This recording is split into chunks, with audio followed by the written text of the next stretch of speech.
In part 5, it says political participation. 5.1 says all officials appointed by the President of the Republic shall not A.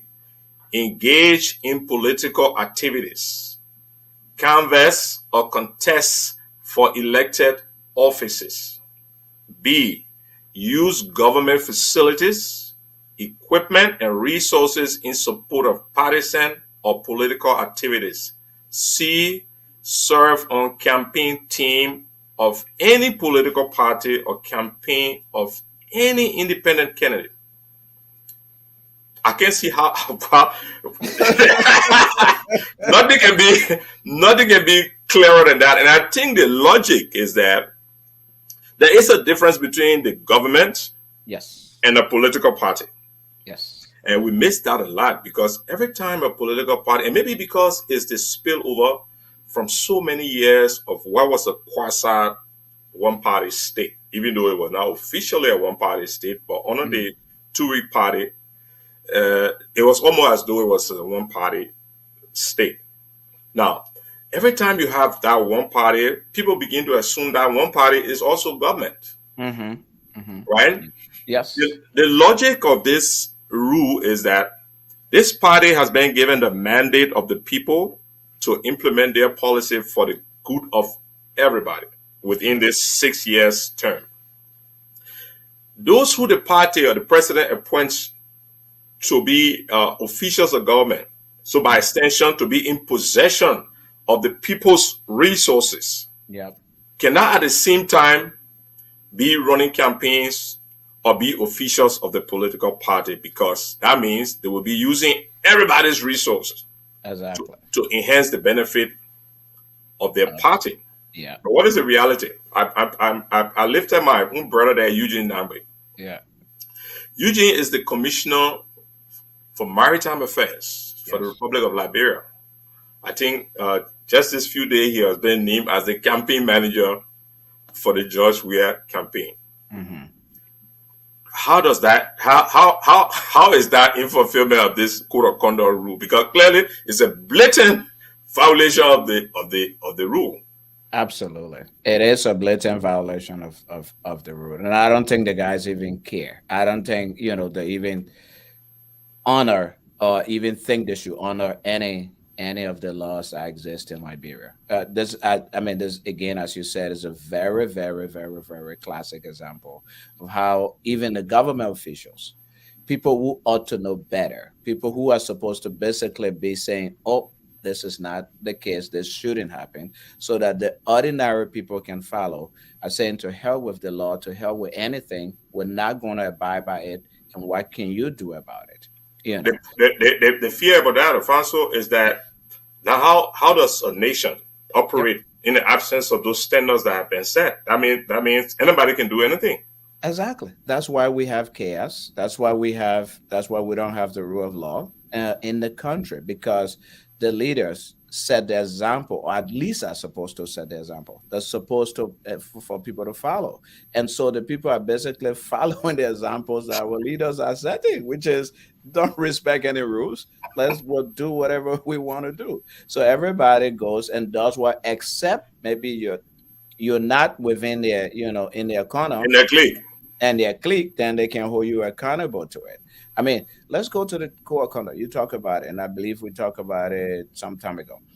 The core conduct itself said that I believe the core conduct required a year or 2 years for people to resign their So the offices. code of conduct required 2 years. The Yep. Senate, the legislature amended that and Yep. reduced it to 1 year. So the law now is for you to contest office as official government in the executive. You Yep. have to resign your position 1 year before the 1 year election. in. Go Yep. ahead. That's the law.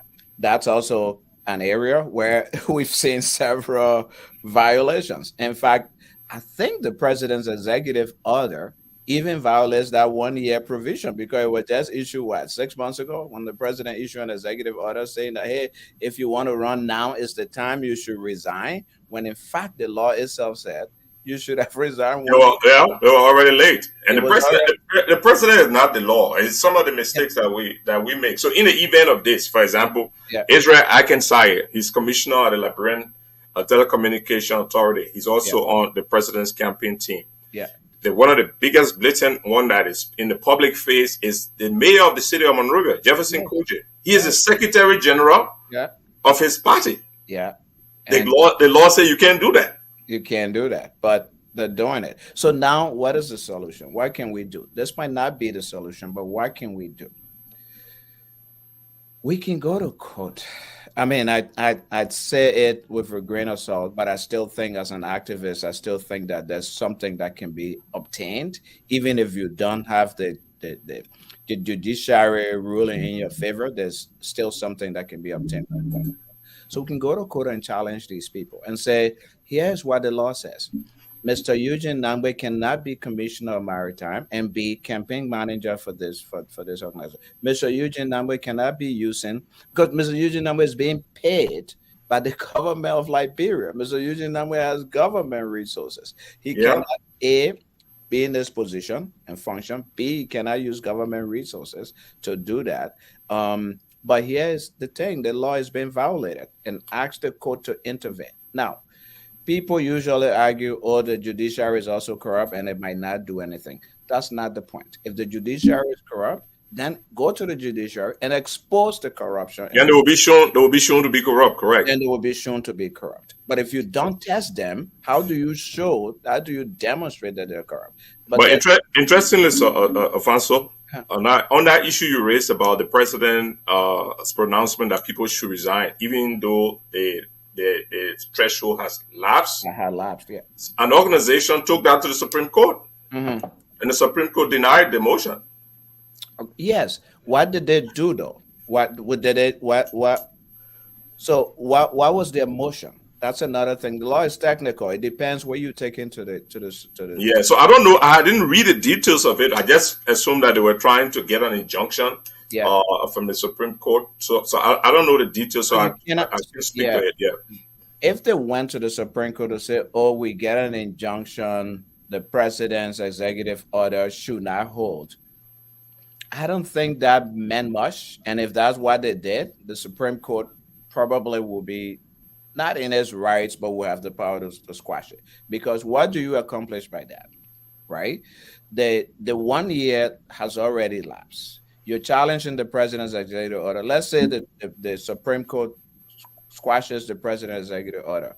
What happens? So I think what should be happening is we should target these people who will be running for those offices, who had not resigned within a year and then will Correct. be running for the yes, that's where, and says this is what the law says. Now, if they bring the executive order to court and say we were abiding by the executive order, then the court now has a duty to see which of the laws supersedes the other. But if you just went to court and said the president's executive order is flawed, just toss it. I don't think it's so. Again, I don't know what they did. So your suggestion is that Yeah, they should stop. They yeah, should seek for stopping the actual execution. So if somebody wants to run who yes, is outside of the 1 year, you should raise the issue there yes, first, probably with the elections commission that this person is ineligible because yeah, it's not isn't for not. So whatever the president said, what that one can be on the yeah, back burner. Yeah, let's yeah, focus on the law. yeah, Yeah. exactly. Because I mean, what the president said, as far as we're concerned, as far as they should be concerned, is not law. It doesn't supersede the law. So again, that can be an argument that they can make. But I don't know why they talk to the court. You don't know, so maybe we can. Yeah, I don't know. So we can speculate on it. Yeah, Okay. yeah, Yeah, good. Okay, guess what? We how 25, 30 minutes go so fast. We're about to uh, move into the our main show, which is team the suitability and electability of former Vice President Ambassador Joseph Yuma Boakai. So in a short few minutes, we'll do that. But I wanted to dedicate this show today to the memory of the long-serving harbor master of the National Port Authority, Captain Emmett Hill, We're going to talk a little bit about him, Captain Hill, but before I do that, I want to set the tune because there's a lesson we can learn from Emmett Hill and his passing. So let's watch this short clip.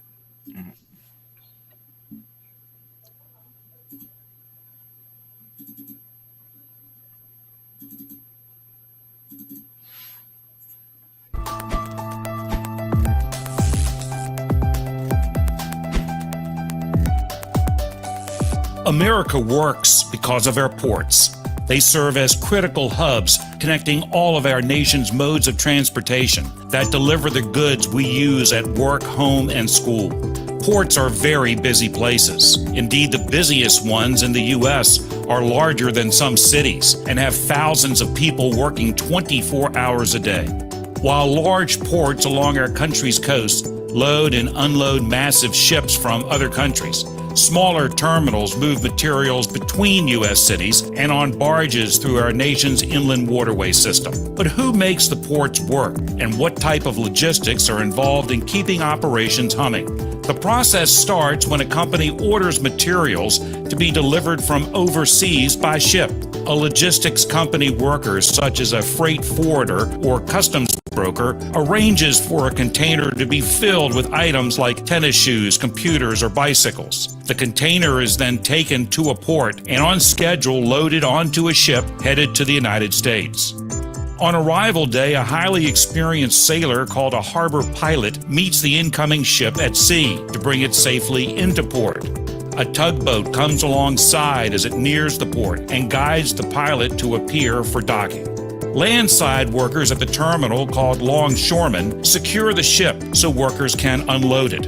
Skilled crane operators perched in cabs well above the ground lift containers off the ships and transfer them to straddle carriers that move the big boxes to waiting trucks. The largest vessels can hold more than 18,000 containers. That's why ports literally operate around the clock. Truck drivers offload the containers in a large lot at the port called a yard, but the story's not over there. Now those containers and other so-called break bulk items offloaded by longshoremen must reach their final destination. That means the yard workers move materials to on-site railroad terminals, other vessels such as inland barges, or waiting trucks that take goods to warehouses and distribution centers, to local airports, or directly to the customer like your local Walmart. No matter the size or location, all ports require employees, and ports nationwide need them now more than ever. All require skilled trade labor, such as welders, electricians, mechanics, and crane operators, customs officers and port police, transportation professionals, including harbor pilots, vessel operators, truck drivers, dispatchers, and train engineers, port managers, operations supervisors, and IT, human resources, marketing, and administrative personnel. In addition to hiring their own employees, ports work with local organizations, including freight forwarding companies, longshoremen and warehouse unions, pilot associations, shipping lines, tugboat companies, third-party logistics providers, and much more. They may work on-site at the port or at their own company's location as part of the port's transportation network. As aging workers retire, technology continues to advance and our economy grows. So will the number of job openings at ports and their partner companies and organizations.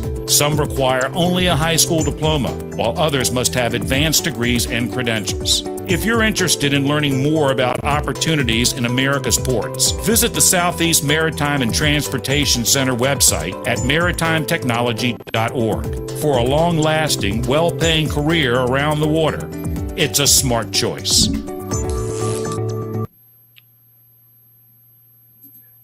There you go.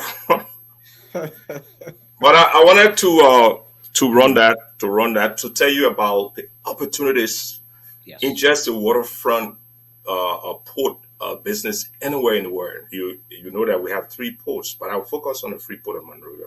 So Captain Emmett Hill, I worked with Captain Hill in the port. He just passed last week. The harbor master is responsible for everything that's happening on that waterfront. how a vessel come in, a vessel goes out. He has to give all those permissions.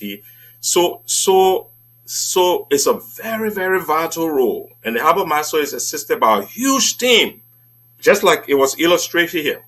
Mm-hmm. But guess what's going on? Captain Hill was the only mariner in the Freeport of Monrovia, the only person qualified to be a harbor master. Even the Marine Services Department, after the APMT agreement, it literally was disbanded. Wow. So Marine Services is being provided by a private company on a contract from APMT, even though that role is the port's role. Mm-hmm. Yeah. So if you have to do Marine Services in Buchanan, for example, where we're talking about these big iron ore operations from Guinea, Yeah. this is a big cash cow, Marine Services. That will have to go to a private company. Maybe APMT, if you go to their website, they say they are renting their boats for other ports. Same will apply for Sino, will apply. It takes about 6 years to train a master pilot who can come and work in the port as a harbor master. What have we been doing? And Captain Hill is gone. Captain Hill is gone. Captain Hill was still. Can you imagine? Yeah. What? I mean, this short discussion is to his memory, but I want us to get sober a little bit. So check this out. APMT runs the main port, but what it should be doing is operational work, offloading and loading a ship under the supervision of the harbor master, who is the Liberian technical manager of the port, right? Yeah. Right now, that deal we have, right? APMT has all the equipment and capability to work and bring things in, but all we're getting from APMT is rent. Yeah. Yeah. So all the value-added services, the employment opportunities, the expansion of our port into a fishing port and all that, we should be the master plan of the port authority under the harbor master. Nothing like that is happening. The entire port leadership, all the managing director and deputy directors are novices in port business. Port management. Yeah. So we're basically a shadow of ourselves. And then that for the foreseeable future, because people who will do this job, just as the illustration earlier presented, has to have different level of specialized training. Yeah. It's not going to happen overnight. So I wanted us to just remember Captain Hill, but Captain Hill himself, he was a very controversial figure. He was always trying to lay out those ideas. That his perception of a port. I mean, imagine this guy ran major captain of ships around the world. Yeah, he was always trying to advance the ideas, and there was always a pushback. I mean, from the time I consulted with the port in the early 2009, 2010, he was always looked at as an odd fellow because of the ideas, the foresight he was trying to bring to the port. Now he's gone. And that port is going to be, because the job of the harbor master has to be done. We have a concessionaire there who probably still have 15 years or so, or 13 years. My thinking is that they are going to go ahead and they're going to assume that role. Imagine you have a foreigner sitting now at your port who making a decision on what come into your country and what leaves your country. Yeah. Think about it. You think about it. And then when we have the drug vessels and stuff coming in, drug containers, then we want to wonder why. That's precisely probably one of the things. But I'll go back to the conversation we started with, which is education, educating our people, and the government's responsibility to provide the needed education to the citizenry to be able to participate in their government and in the activities of their country. And that's one of the things, that's just a classic example. People need to be able to participate, not just in politics, but in the economy of their country. And how do they participate in the economy of their country?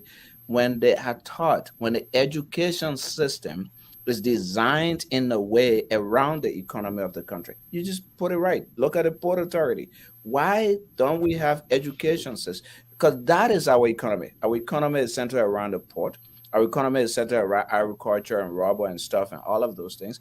That's where our education system should be tailored towards. So we have people who will do those jobs, but who are and who also have the opportunity by doing those jobs and serving the people to participate in the economy of their country as well and advance their lot and a lot of their families and their communities. Now we have foreigners doing those jobs.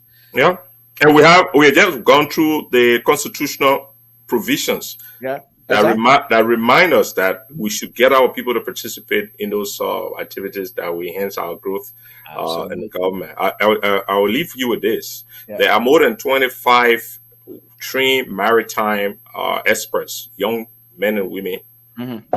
who have been taken through major maritime institutions around the world every year, paid for mostly by foreign government as a development aid to Liberia. Hmm.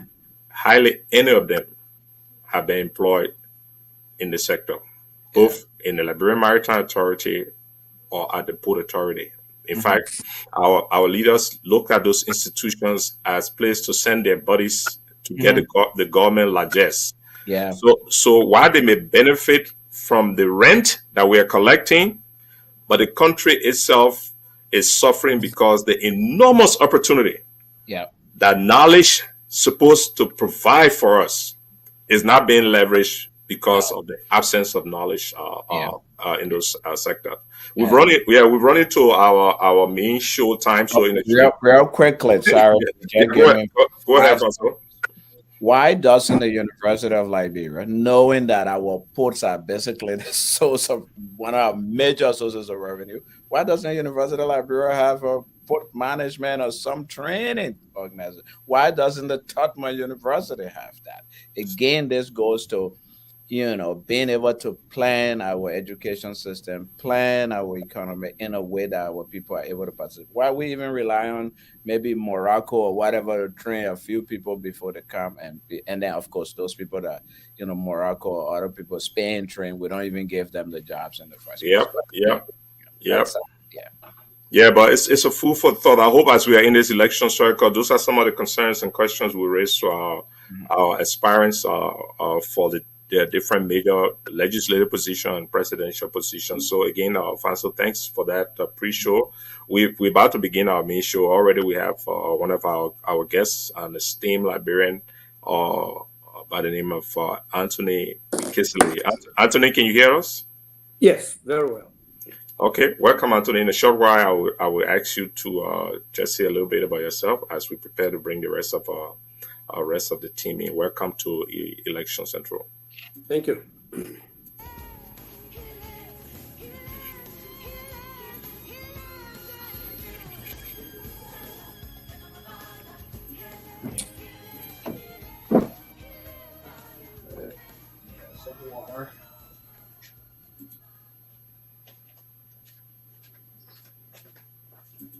So, as a matter of intro, today we're going to be talking about our Vice President, former Vice President Ambassador Joseph Yuma Boakai. 2 weeks ago, we had a team here talking about Mr. Alexander Cummings, his suitability for the position of president, and his electability. We used that occasion to give them the floor to make their case to our audience, and we're going to do that today. So this is not a combative discussion. It's going to be cordial, it's going to be professional, but it's going to be pointing. We ask the kind of questions that we think the public will need answer to. So I'm expecting George Tulay and Al Hassan Fadiga. Al I'll go. Hussein. I mean, Hussein, Al Hussein. Yeah, Al Hussein Fadiga. Thank you for that. I'll go in the back in a minute. And also, we have a co-panelist who's coming in from Liberia, Chester Allen Smith. He's the editor of the Independent Probe. I see we already have his image, but we don't have him yet. So once he comes in, we'll bring him into the room too. So for now, Kesselly, Sure, we are in the room. you're in the room, Chester. Yes, sir, we are in the room. Well, what happened to the LEC, my man? I don't we know. can't, we Oh, can't I see think you, my man. I think my camera closed. I think my shit I can open. Yeah, you need to open that camera, my man. We need to see you. Man, we're not as sophisticated and savvy like you. No, we are, my man. You are editor of a newspaper. We need to see you. All you need to do is to have some light bulbs on. Yeah, that's it. Okay, why Chester deals with that? Tony, look, welcome. Would just like you introduce yourself, say a little bit about yourself. I'll go back to try to check the other guys out. Thank you. Welcome. Go ahead. Oh, okay. Thank you very much. Let me begin by appreciating this opportunity to come and make our case for the suitability of former Vice President Joseph Nima Boakai. I have many ways of introducing myself. I usually try to introduce myself based on the purpose for which we are in a particular session. I'm here today as a member of the campaign, for the presidential bid of former Vice President Joseph Nima Boakai.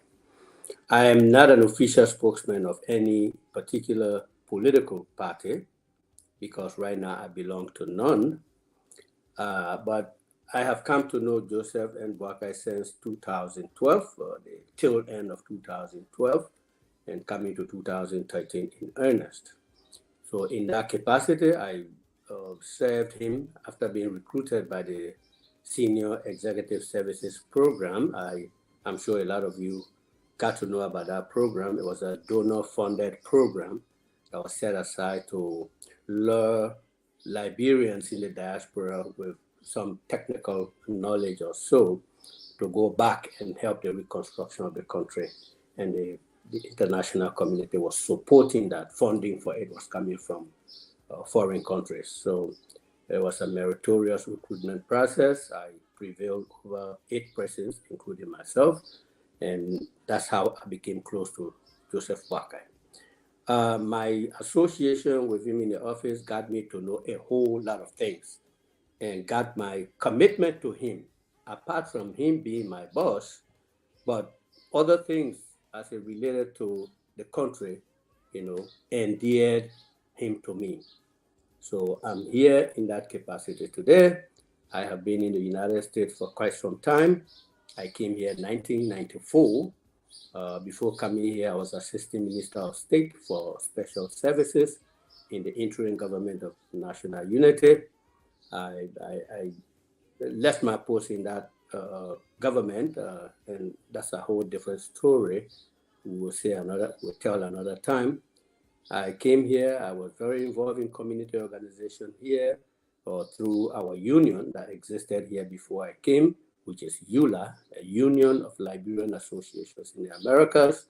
I started at the local level in Pennsylvania, where I became board chairman and then rose to board membership of ULA and later chairmanship of the board of ULA. I then later, after I served 2 terms as board chairman and resting for 1 year, came back and ran as president of ULA. I also served 2 terms as president of ULA. Before that, before I came to America, I attended the University of Liberia. I was, student union president of ALSU. Basically, as we go along, if the need arises, instead of me boring you with a long resume or profile, that encapsulates what, I am to this discussion today.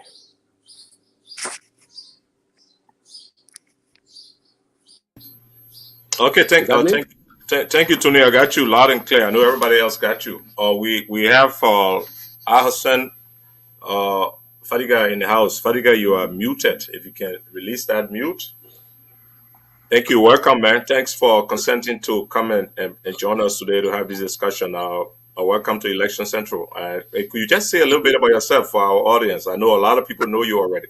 All right. Thank you. I don't have as an impressive resume as Mr.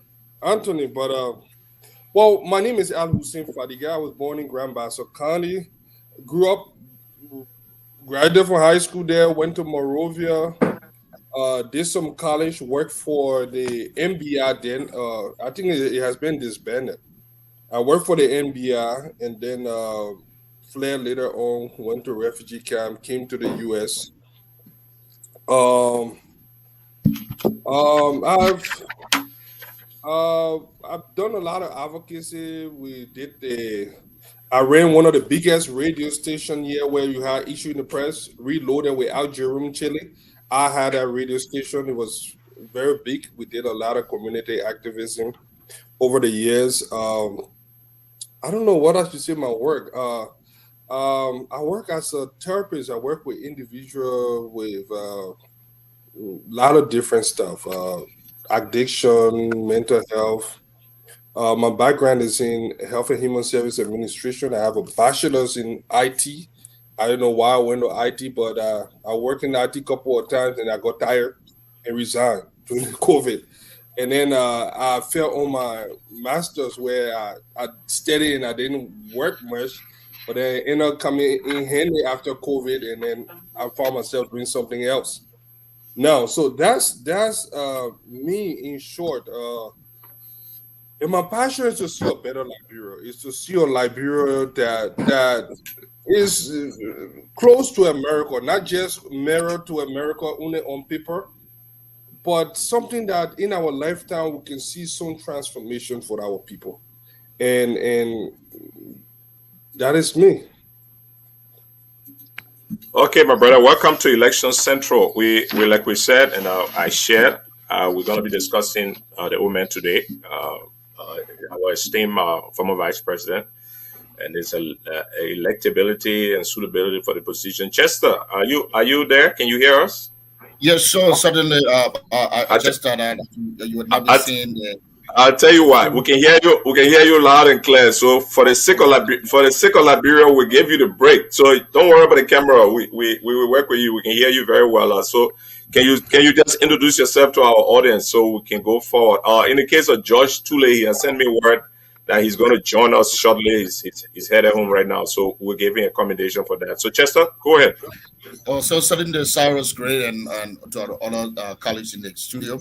I'm Chester Smith, a Liberian journalist, publisher of the Independent Probe newspaper.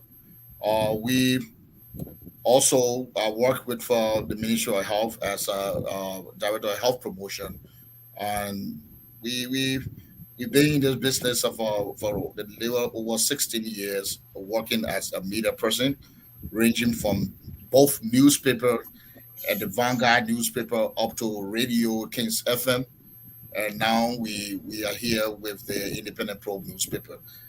We continue to have this passion to ensure that democracy exists and Liberia attain its rightful place, like to borrow from the word of Fatiga, that we see Liberia reach its highest height as America, or as surpass America in terms of development mindset and growth of all its people. Thank you. Okay, Chester, thanks a lot. Thanks for joining us. And I thought it would be I would miss the opportunity to say, Chester, I didn't get a chance to commend you. Chester was the lead communication person on the IMS. The IMS, during an emergency like COVID, is that team made of the Ministry of Health and all the donor agencies, USAID, WHO, that coordinate the response to the epidemic. So I used to work with USAID, and every now and then I would be sent as the USAID guy, and Chester was the one leading that communication. And just looking through a couple of reports lately, the experts believe that both Ebola and COVID in Liberia were contained because of the education, the information component that eventually Liberians got around how to wash their hands, how not to shake hands, and all that. So let me give you a commendation while we have you here. Okay, so let's jump into the meat of the issue, right? The first thing we wanted to talk about. The first thing we wanted to talk about was about the qualification of VP Boakai, and qualification in the sense of what is his biological information, his education, and stuff like that. So let's start from there. Kesselly, you know the vice president very well. Tell us about him, about who is he, and then later on we'll deal with issue of policy and all that. Well, what I got to know, based on my association with him and his office and family and town and district, is that he is a very, very, very honest and humble Liberian citizen. He comes from, I mean, I can tell you that a lot of people, when they get in politics, they talk about humble background. You know, people say humble background, humble background. But I don't see who currently in the race beats Joseph and Boakai when it comes to coming from an humble background. He was born in Wasanga to a mother who was crippled and to a father who was absent. As some of us from the interior experienced, he had to bounce among lots of relatives in search of a future for himself. With the description I gave of the parents, you couldn't expect too much of a push, even though they might have been willing, like the mother, but the means were not there. So he bounced around. I don't want to go into nitty-gritty. He went to Sierra Leone, where he lived with relatives and then with neighbors. Went to Firestone, ended up coming to Bommy Hills, Tubmanburg, and you know, all of these things just for relatives to help. He's from a very, very, very humble background. And his story looks like a miracle. He entered CWA not because he belonged to the elite class. And I may sometimes say it was by accident, because it's like someone saw him performing well and felt like helping, you know. So that's how he was able to get to enter CWA. And his performance, his humility, his hard work kept pushing him up. He worked as he studied. You know, so I mean, he went again and graduated from there with a lot of these top people. He participated in the student council elections, and he against John T. Richardson, who you may have heard about, and he was able to a country boy at that time. Now, a country boy from the interior was able to beat somebody like John T. Richardson in the student council elections, and he was president of the student council of CWA that year. He came to the University of Liberia, and so far and so forth. So it's like somebody who pulled himself by the bootstrap. That is the character he is. He is very much conscious of what belongs to him and what belongs to the public or the government. He is not somebody. I have specific instances that are examples of that. When I joined the office, that staff told me, because I couldn't count how many other Liberians could be that self-restraint, you know, and self-control to be able to shy away from those kind of temptations. Those temptations were like low-hanging fruits. You could just get it and go away. But Ambassador Joseph Boakai, former Vice President, is not that character. And this is why today you see him, out of the lengthy period of service in government. Some people say 40, 50, this and that, but he hasn't served government. He hasn't served government for even 30 years. He is a businessman. People don't know that. He had agro machines that he used to work on. He used to co-own. He also had Lusu Resource Services, company named after his mother. His mother's name was Lusu Betu. So he basically has served a lot of time in the private sector. But once people hear that he was in government at LPMC in Wenjama, turbo time, and then he was this, they feel that all the time in between, he was in government. So they just add up. Either some push for 75, some push for 50. I mean, it's just all up there. But If you go and really sit down, you will see that he spent a lengthy time out of government sustaining himself doing business. So basically, he's that kind of honest man, an epitome of honesty in our society, a gem that is very hard to find, even though everybody claims to be clean and this and that. But he has been there, he has been tested, his hands have been there, they have been tested, and he has proven to be the honestest man. Let me stop there because the whole program is dedicated to him, so we'll have the opportunity to talk more. Yeah, thank you, Kesselly. I'll tell you, this program has been co-hosted by Alfonso Nunes. So, Alfonso, maybe you can lead on that as we discuss the former vice president from the perspective of biological information, integrity information, and stuff as we lay out. So feel free to move and let's make this interactive also. But before you start, I'd like to welcome George Tulay. George has been here before, but as his tradition, I would like him to just say a little bit of himself and join us in the show. George, welcome. Yeah, how you doing? It's a pleasure being back here. To be a part of this panel. I got my cracky uncle with the broken making way. And I just read, okay, well, we're going to eat a bit of the night. I see he counter it and I say, yes, the lawman looking for somebody to get him what to tea with. He ain't get it for nobody. He on their backs. Hey, Uncle Tony, how you doing, sir? Yeah. Al, how you doing? I'm doing good. Yes, sir. My brother up there, how you doing? It's a pleasure being here. It's nice being here. My name is George Kanneh. I wear many hats. Currently, I work in network engineering, and it's a pleasure being a part of this show. And we would say a general nephew, not biological nephew of Judah Yuma Boakai, but he and my father were contemporaries and they were very, very close and they did a lot together. So from the time I was, say, 4 or 5 years old, I started knowing just a human Boakai. Even before then, but my recollection is from 4 or 5 and going to his house, spending time. So there's somebody I know intimately, not politics, because sometimes the question is asked, why do you believe in this individual? And Uncle Tony will tell you, the people from Lofa County, I don't know how, but they are just different. That generation, they're not corrupt. It's just hard to find that generation being very corrupt. It's just very, very difficult. They're scared. They're not scared, but the way they were raised, they were raised in a society that places a premium on integrity and honor. So they go through life, and somebody will say, "Oh, they say the man can make decision." When sometimes someone say the man can make quick decision because the man he always now taking the chance to steal quick.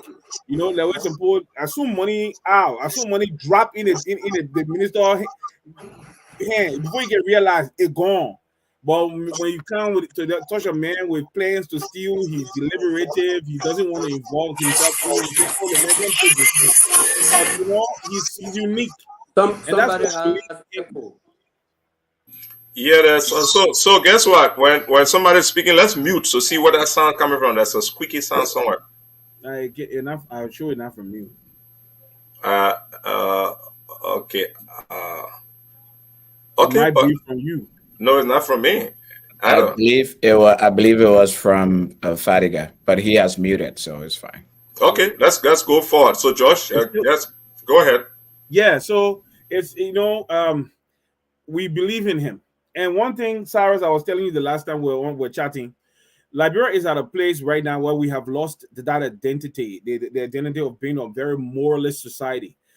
Everything is free for all now because we have become existential in our mentality. The first thing that comes to the Liberian mind is what he can do to go to the next level, the next day. But we don't look at the fact that our society, we have lost our moral compass. And one thing you see when you look at a man who lives in one house, just look at the contrast between him and my dad, the two of them, two good friends. One person totally different from the other person. My father was the aggressive one. Just like Yuma Boakai was the deliberative, very, very silent, almost stoic one. Takes time to make his decisions, and when he says yes, it's not going to be no. When he says no, it's not going to be yes. My father had integrity too, but it was just just two different polar opposites, but they were unique in their styles. They were unique in who they were. I mean, my father was unique, and he's late now. Just like Yuma Boakai is very unique. When we look at leadership in Liberia right now, what is the most important thing Liberia needs? The restoration of integrity. Everything, every developmental purpose for a nation that goes forward stems from that particular thing. If you don't get integrity restored in a nation, forget about development. I'm telling you. Except it's the white man money like in Senegal and Ivory Coast and other places where they spend their cash and man the system. But look at Rwanda, Singapore, Malawi, Namibia, and Botswana. These are our contemporary examples in Africa. Just go and look there. What do you think they fought first? The first thing they tackled in those countries to bring about change was the issue of corruption. Okay, Josh, give me a minute. You were introducing yourself. At least you've set up, put us in gear already. I see a Afonso laughing. Chester, if you hear me where you are, you're also a co-host here, moderator. So let's have an interactive discussion, right? I wanted to get, and every now and then I would try to get some stuff out of the way to ice the conversation. So, Fadiga, what's the origin of your last name, Fadiga, from a tribal perspective, if I may ask? My last name, I've heard a lot of different things. Probably this would be the first time actually going into it. My dad originated from Guinea, not Senegal, as most people would say. Back in the days, in the 60s, when people were migrating, moving during the Secretary era, my dad was the first group of people that fled from Guinea, went to Ivory Coast, ended up somewhere in Vatan. There used to be an individual there in Vatan. It was a Mandingo guy called Bangura. He lived there for some time before he met my mom. He naturalized, and I did not know that. Find those people until I will tell you how I found those people later on. So he naturalized, and because he had to work to Firestone, he worked for Firestone for 37 years. And of course, you could not work for Firestone if you were not Liberian. Mm-hmm. Most people didn't know that. So he had to naturalize, and he was a French professor at Firestone. He did math and French. For 37 years, he lived and died on the plantation. And a lot of prominent people that went through his teaching. So a lot of people say Fadiga because I think the famous soccer player. So I say we are the first generation Fadiga in Liberia. And my mom is a Basso woman from Grand Basso County. So I grew up in Basso. I was born, raised in Basso, graduated from Liberian Christian College. And then went to Monrovia where I worked at the MBI doing the Tulay administration. I did some contract for Newly Mill during the election, and then I worked for MBI. So yes, my name is not a typical Liberian name because my dad is a naturalized Liberian. And so your name, wait. So your name closer to Guinea, right? My name closer to Guinea. Okay, that brings my question. So let's get it off. Is this a coincidence, Anthony and George, that all three of you who come to speak for Ambassador Boakai have names that are closer to Lofa and Guinea? Well, no. Can I answer that question? Go, I didn't want to just come in. Go ahead, Tulay. I want to say something. Okay, somebody wanted to say something. Yeah, go ahead, Fadiga. So who's speaking? I mean, let's. Okay. I don't want to spend too much on this. I mean, it's just a joke I'm throwing out to ice the discussion. Go ahead. We're finding the names closer to Guinea. Let me say this. Let me say this, and this is based on what I observed. Because during the war, we all fled. I went to Ivory Coast. I spent some time there. Mm-hmm. I spent some time in Guinea, but I spent more time in Ivory Coast. I went to Guinea, and I was able to actually see firsthand for the first time why Liberia is so unique. Contrary to what most people believe, most of the tribes along the border are kind of interwoven. Most people will not know it. Just what you see on the other side, you see it on the other side. It's slight different. You see the Loma on the other side, you see the Toma on the other side. They got the Pele in Guinea, they call how they call the Gezi, I think. And then not the Gezi, how they call the Pele, I've forgotten the Pele in New Guinea. But they got the Pele. Right, in Nema, they call it Guinea Pele across the border. So the name, there's a lot of similarities around the borders there, So most of these people, in fact, they don't even consider border, they just walk. Some people walk, they just keep going until when people start to. So that is why I think you're seeing those similarities. Even in Sierra Leone too. Yeah. Tony, you want to say something on that? Yes, well, I didn't know. In fact, I always went with the general flow that Fadiga had origins in Senegal. I didn't know he was that close to Liberia. Interesting. It's called Jankake. I did not even know there's a tribe in Guinea called Jankake. It's an offshoot of the Mandingo. Jankake. I did not know that until when I visited Guinea a couple of years ago, and I got to know that. I did not even know that. I mean, I've always known Liberia as my country, so I really didn't know much about Guinea. Okay. Well, okay. For me, for me, I don't know which part of this name sounds Guinean. No, it's a name common to Lofa, right? Kesselly? Yeah. It is. It is very much. Yeah. It's like Dr. Edward Kesselly, my first cousin. That's what I mean. No, I mean Lofa. Guinea. It was just Guinea so that I can create. So that I can attach you to Fadiga. That was the idea. Yeah, but also the interesting part is GMB is not close to Guinea. It's close to Sierra Leone. It's down just a walking distance. You cross into Sierra Leone. So we are closer to Guinea. To Sierra Leone. Wasanga, it's just a walking. I mean, you just go strolling, and before you look, just like my town in Guinea, the river that separates Guinea and Liberia is the river where the women from both towns wash clothes. That's short.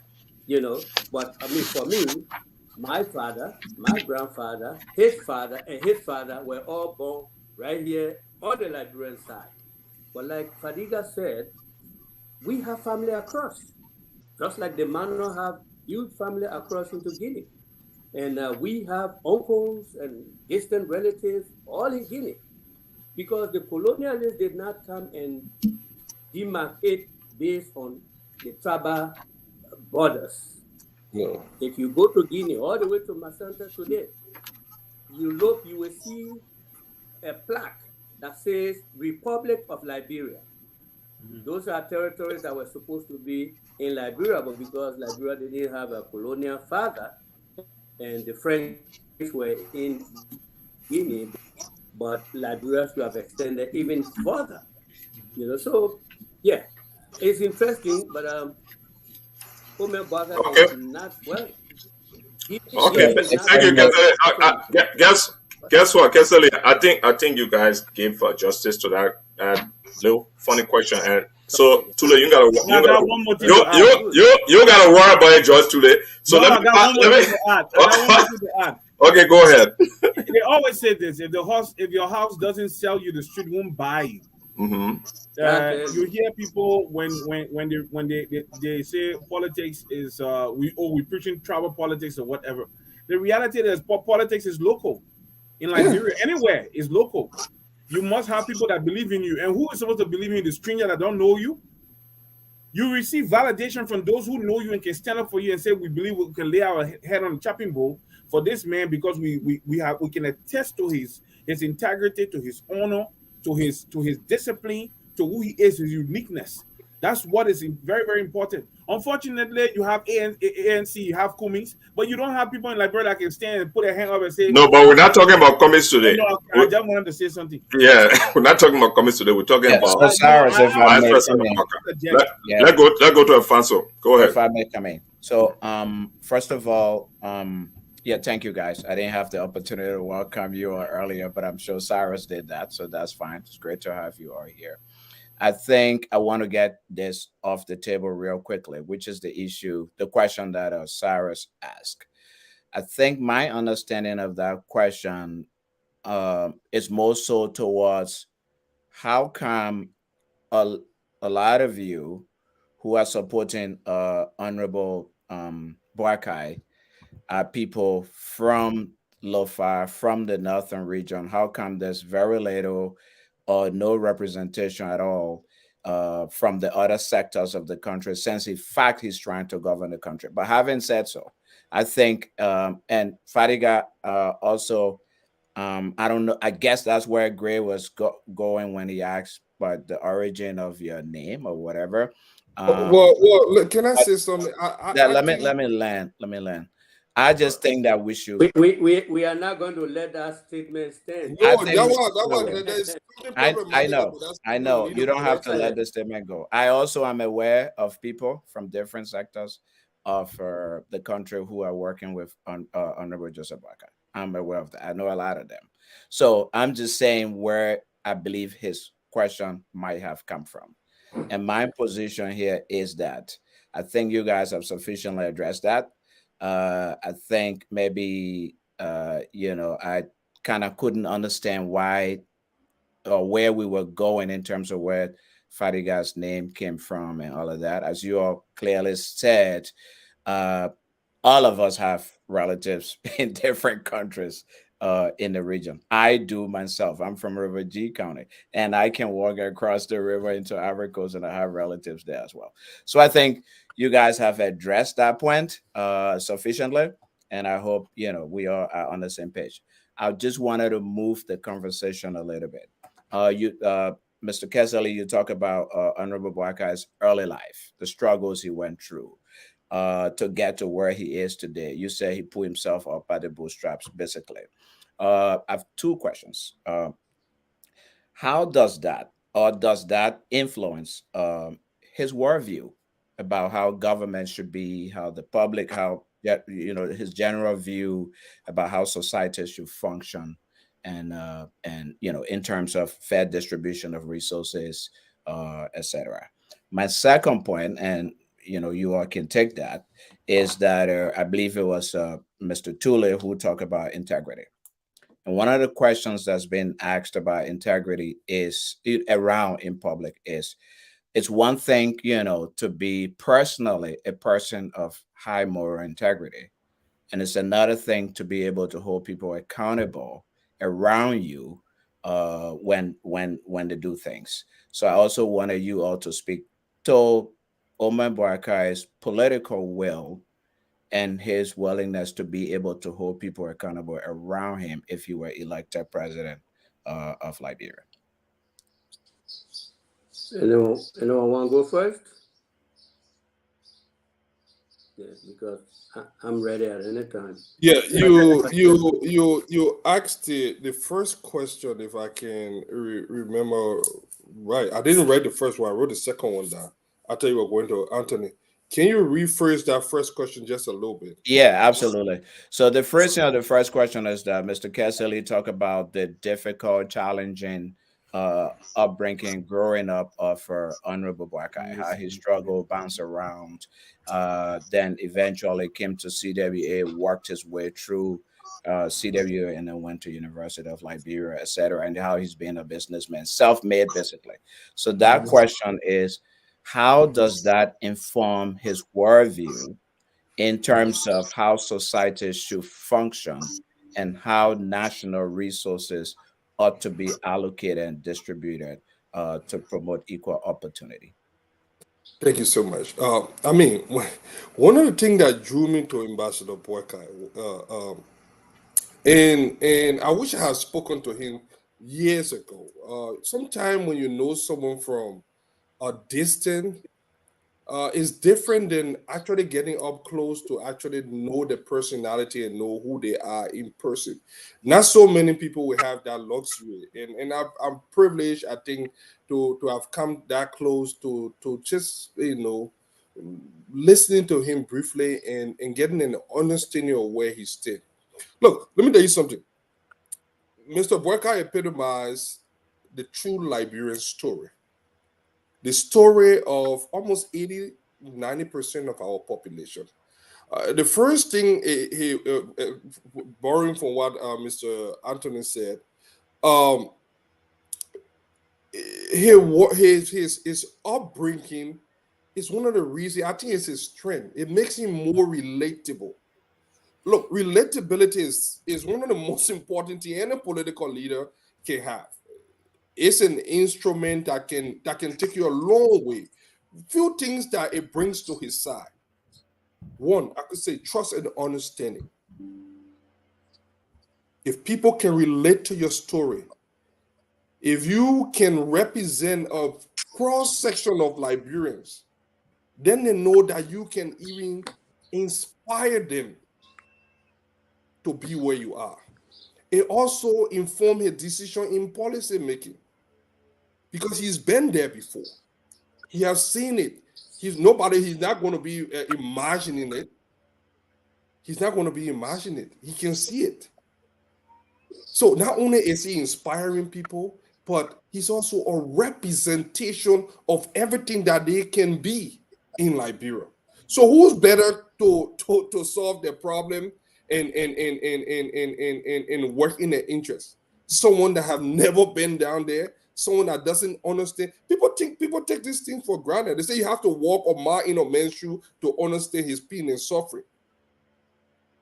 And I hear one group of people say, oh, people act like poverty is a badge of honor. Yeah, I grew up in a middle-class family. My mom was well off. We grew up, going to private schools here and there. We're privileged. But there's more to that. When 80% of the population do not have that luxury, it is a problem.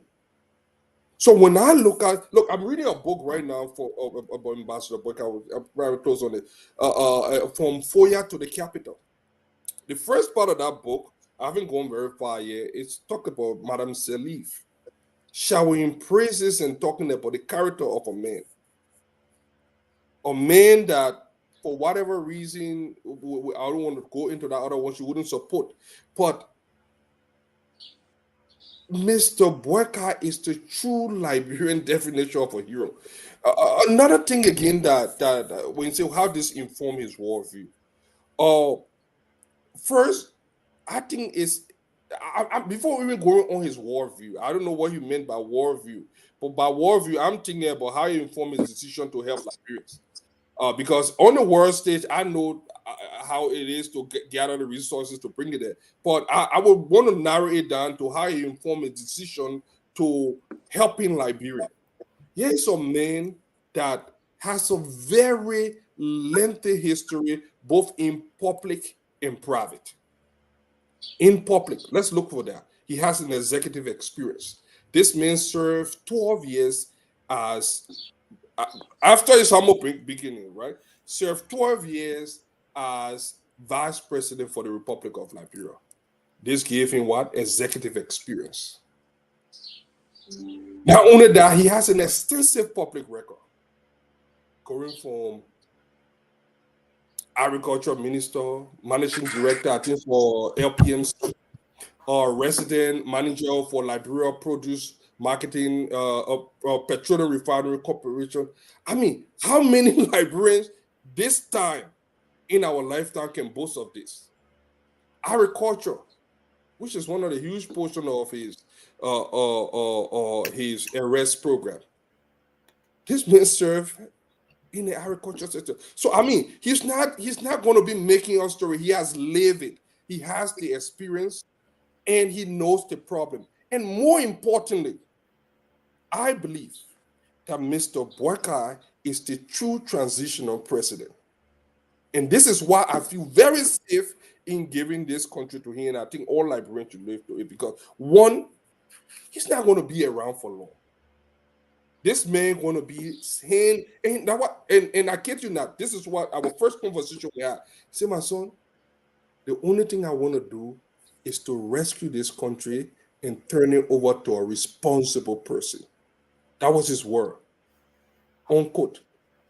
So, I mean, apart from his experience in he epitomizing the true Liberian story, he is the true definition of a transitional president that would turn that country over to our generation, having cleaned it up a little bit. And I mean, I will submit on that. All right, let me chime in a little bit. Yeah. What was the question again?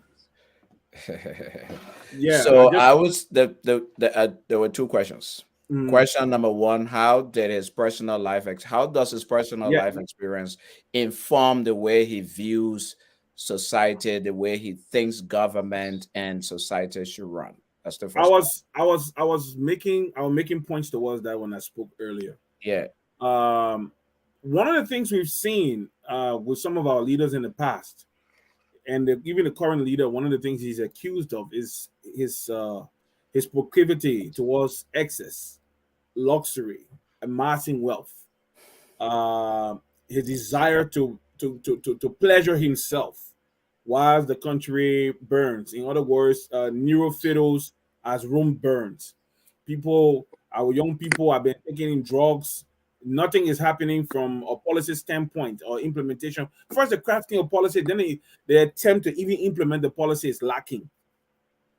What you will have with Josiah Yuma Boakai is a man with a humble background, very humble background. I would let draw the correlation between him and the kind of life my father lived too. You know, that's that hard scrabble life, making bricks to sell, to go to school. Such people are when they are lifted up, they do not forget their roots. They understand the pain and the suffering of the common man.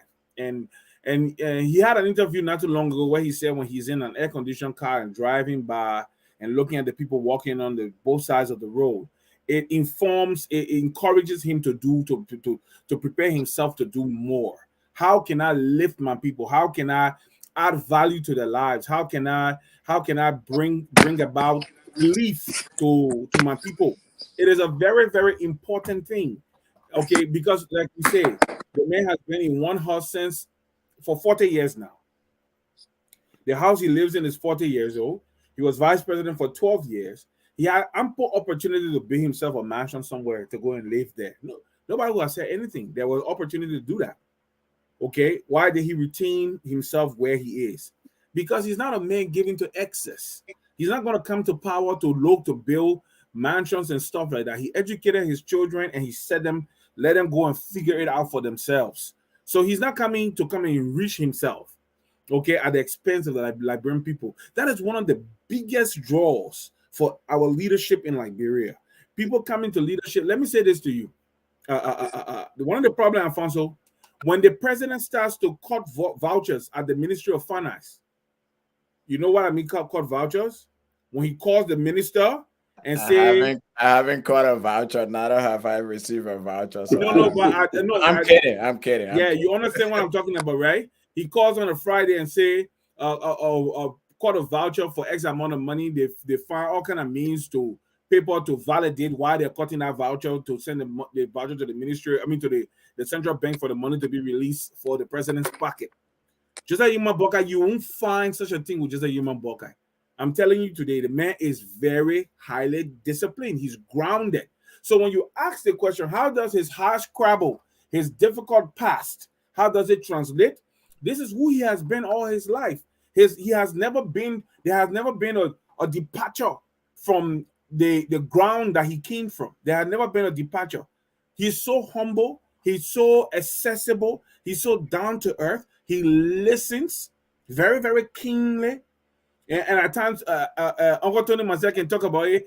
With his eyes closed, and it would be like, "Why are you closing your eyes?" Because that it was born out of habit. Close his eye, but he's listening. He listens very, very. He's one of the few persons that can listen to you talk for 30 minutes without interrupting you once. I'm telling you today, he want to listen to you talk and finish talking before he comes in, and he will have a conversation with you. And based on everything you have said, he will ask you sensible questions. The man is very deliberate, meticulous. He's a disciplinarian. So that past, he will bring it up. And don't forget, he was there for 12 years.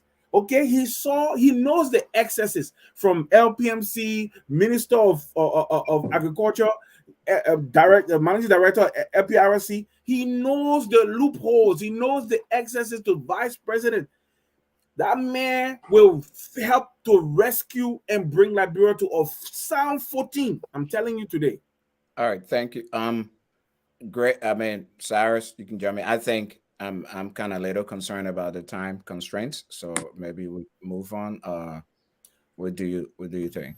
Yeah, sure. So let's move on. You got another line of questioning because I have a few. If you want to move Yeah. on. So the other question, I don't know if Mr. Kesselly wanted to answer it, but this is a serious trending question in Liberia, which is that one of the things that people of Liberia are concerned about is accountability, being able to hold people accountable, whether it's corruption, whether it's war crimes, whatever it is. The Ambassador Boakai served in the government of Mr. Sali for 12 years, as you all have indicated. And he said he was basically a parked race car, parked in the garage, as all of whatever the excesses were and everything that was going on. So people are, and he kept quiet. So people are concerned if he ascends to the presidency, would there be any difference in terms of speaking up and taking action, etc.? Things that he did not do when he was vice president under Ellen for 12 years. Thank you. I told you a comment you made, we're not going to let it stand. You, as a side comment, indicated that most of the people that work with Joseph Boakai are from his area. Most meaning those of you who are on this show. That's what I meant. Oh, on this show today? Okay. Certainly Fadiga is not from his area. So Fadiga Yeah, from most. The word most. That's why I said most. No, Fadiga from that era in that way, a part name from Guinea, close by. So why are you attaching a different country to this conversation? I mean, from but Kesselly, you just told us that in fact your relatives are across the road from Guinea, and the only point I was trying to raise, go ahead. I wanted to give you an example. Just go to the Mexican border and say, "Oh, okay, these two, Mexico is over there, like America is here. We are that one country." These are two separate countries. Nobody chose to locate themselves in those regions. But I gotta say this. So don't worry. It was just a satire. Don't let that think carry us too much. What I was trying to you are beating it up now. Just let me. Go ahead. You try to talk to it. Let me. Basically, I just wanted to say that I am from the Kwadu Boni Madingo district, which is to be a chiefdom within the Vanyama district, but it's now an independent district by itself. And Tulay there is across another district before you get to his side of Kolahu, and you have to pass through Vanyama district before you get there. And after his district, before you travel to Foya district. I wanted to make this point, but there's a lot of misconception. If you have a Pele man from Salagi, a Mandingo man from Kwadugoni, a Mende man from Vahu, a Kisi man from Foya, and then a Loma man, let's say from Zozo of Wanjama, working together. A lot of Liberians call it tribalism. When those people are not even of the same tribe, some of them don't even understand each other. Because of the number of tribes in Lofa County, Lofa people are easily accused of tribalism. I think we need to put some terminology, countyism. Maybe if you want to demean people, they should say countyism. Because these people are not of the same tribes. They don't even understand each other. You see men from Foya, you have to pass Kolahu, you can pass Vanjama before you reach to my district, which is Kwadu Bone. But people always just bang everything together and say tribalism. Let me get to your question. The question is, what does his upbringing bring to his worldview in terms of accountability and so forth? I can discuss that maybe not scientifically, but my own understanding.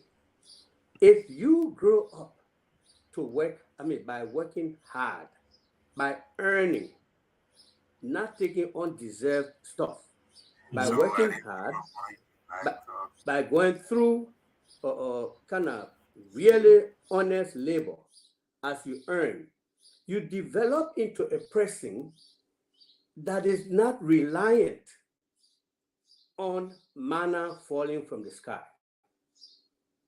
You develop into somebody who feels that you have to sweat to earn. And I think Joseph Boakai is just a very good example of that.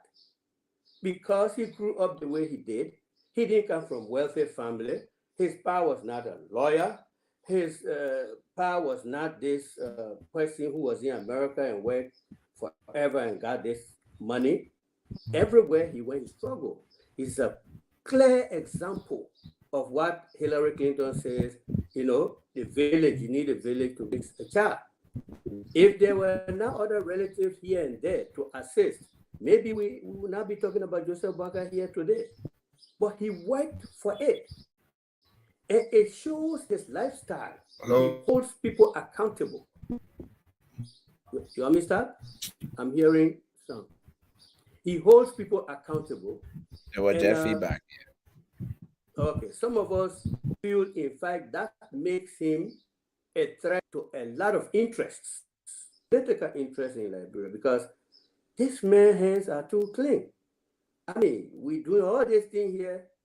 The legislature here will come pass, will carry brown envelopes, pass over his head to get things done. He sees all of these things.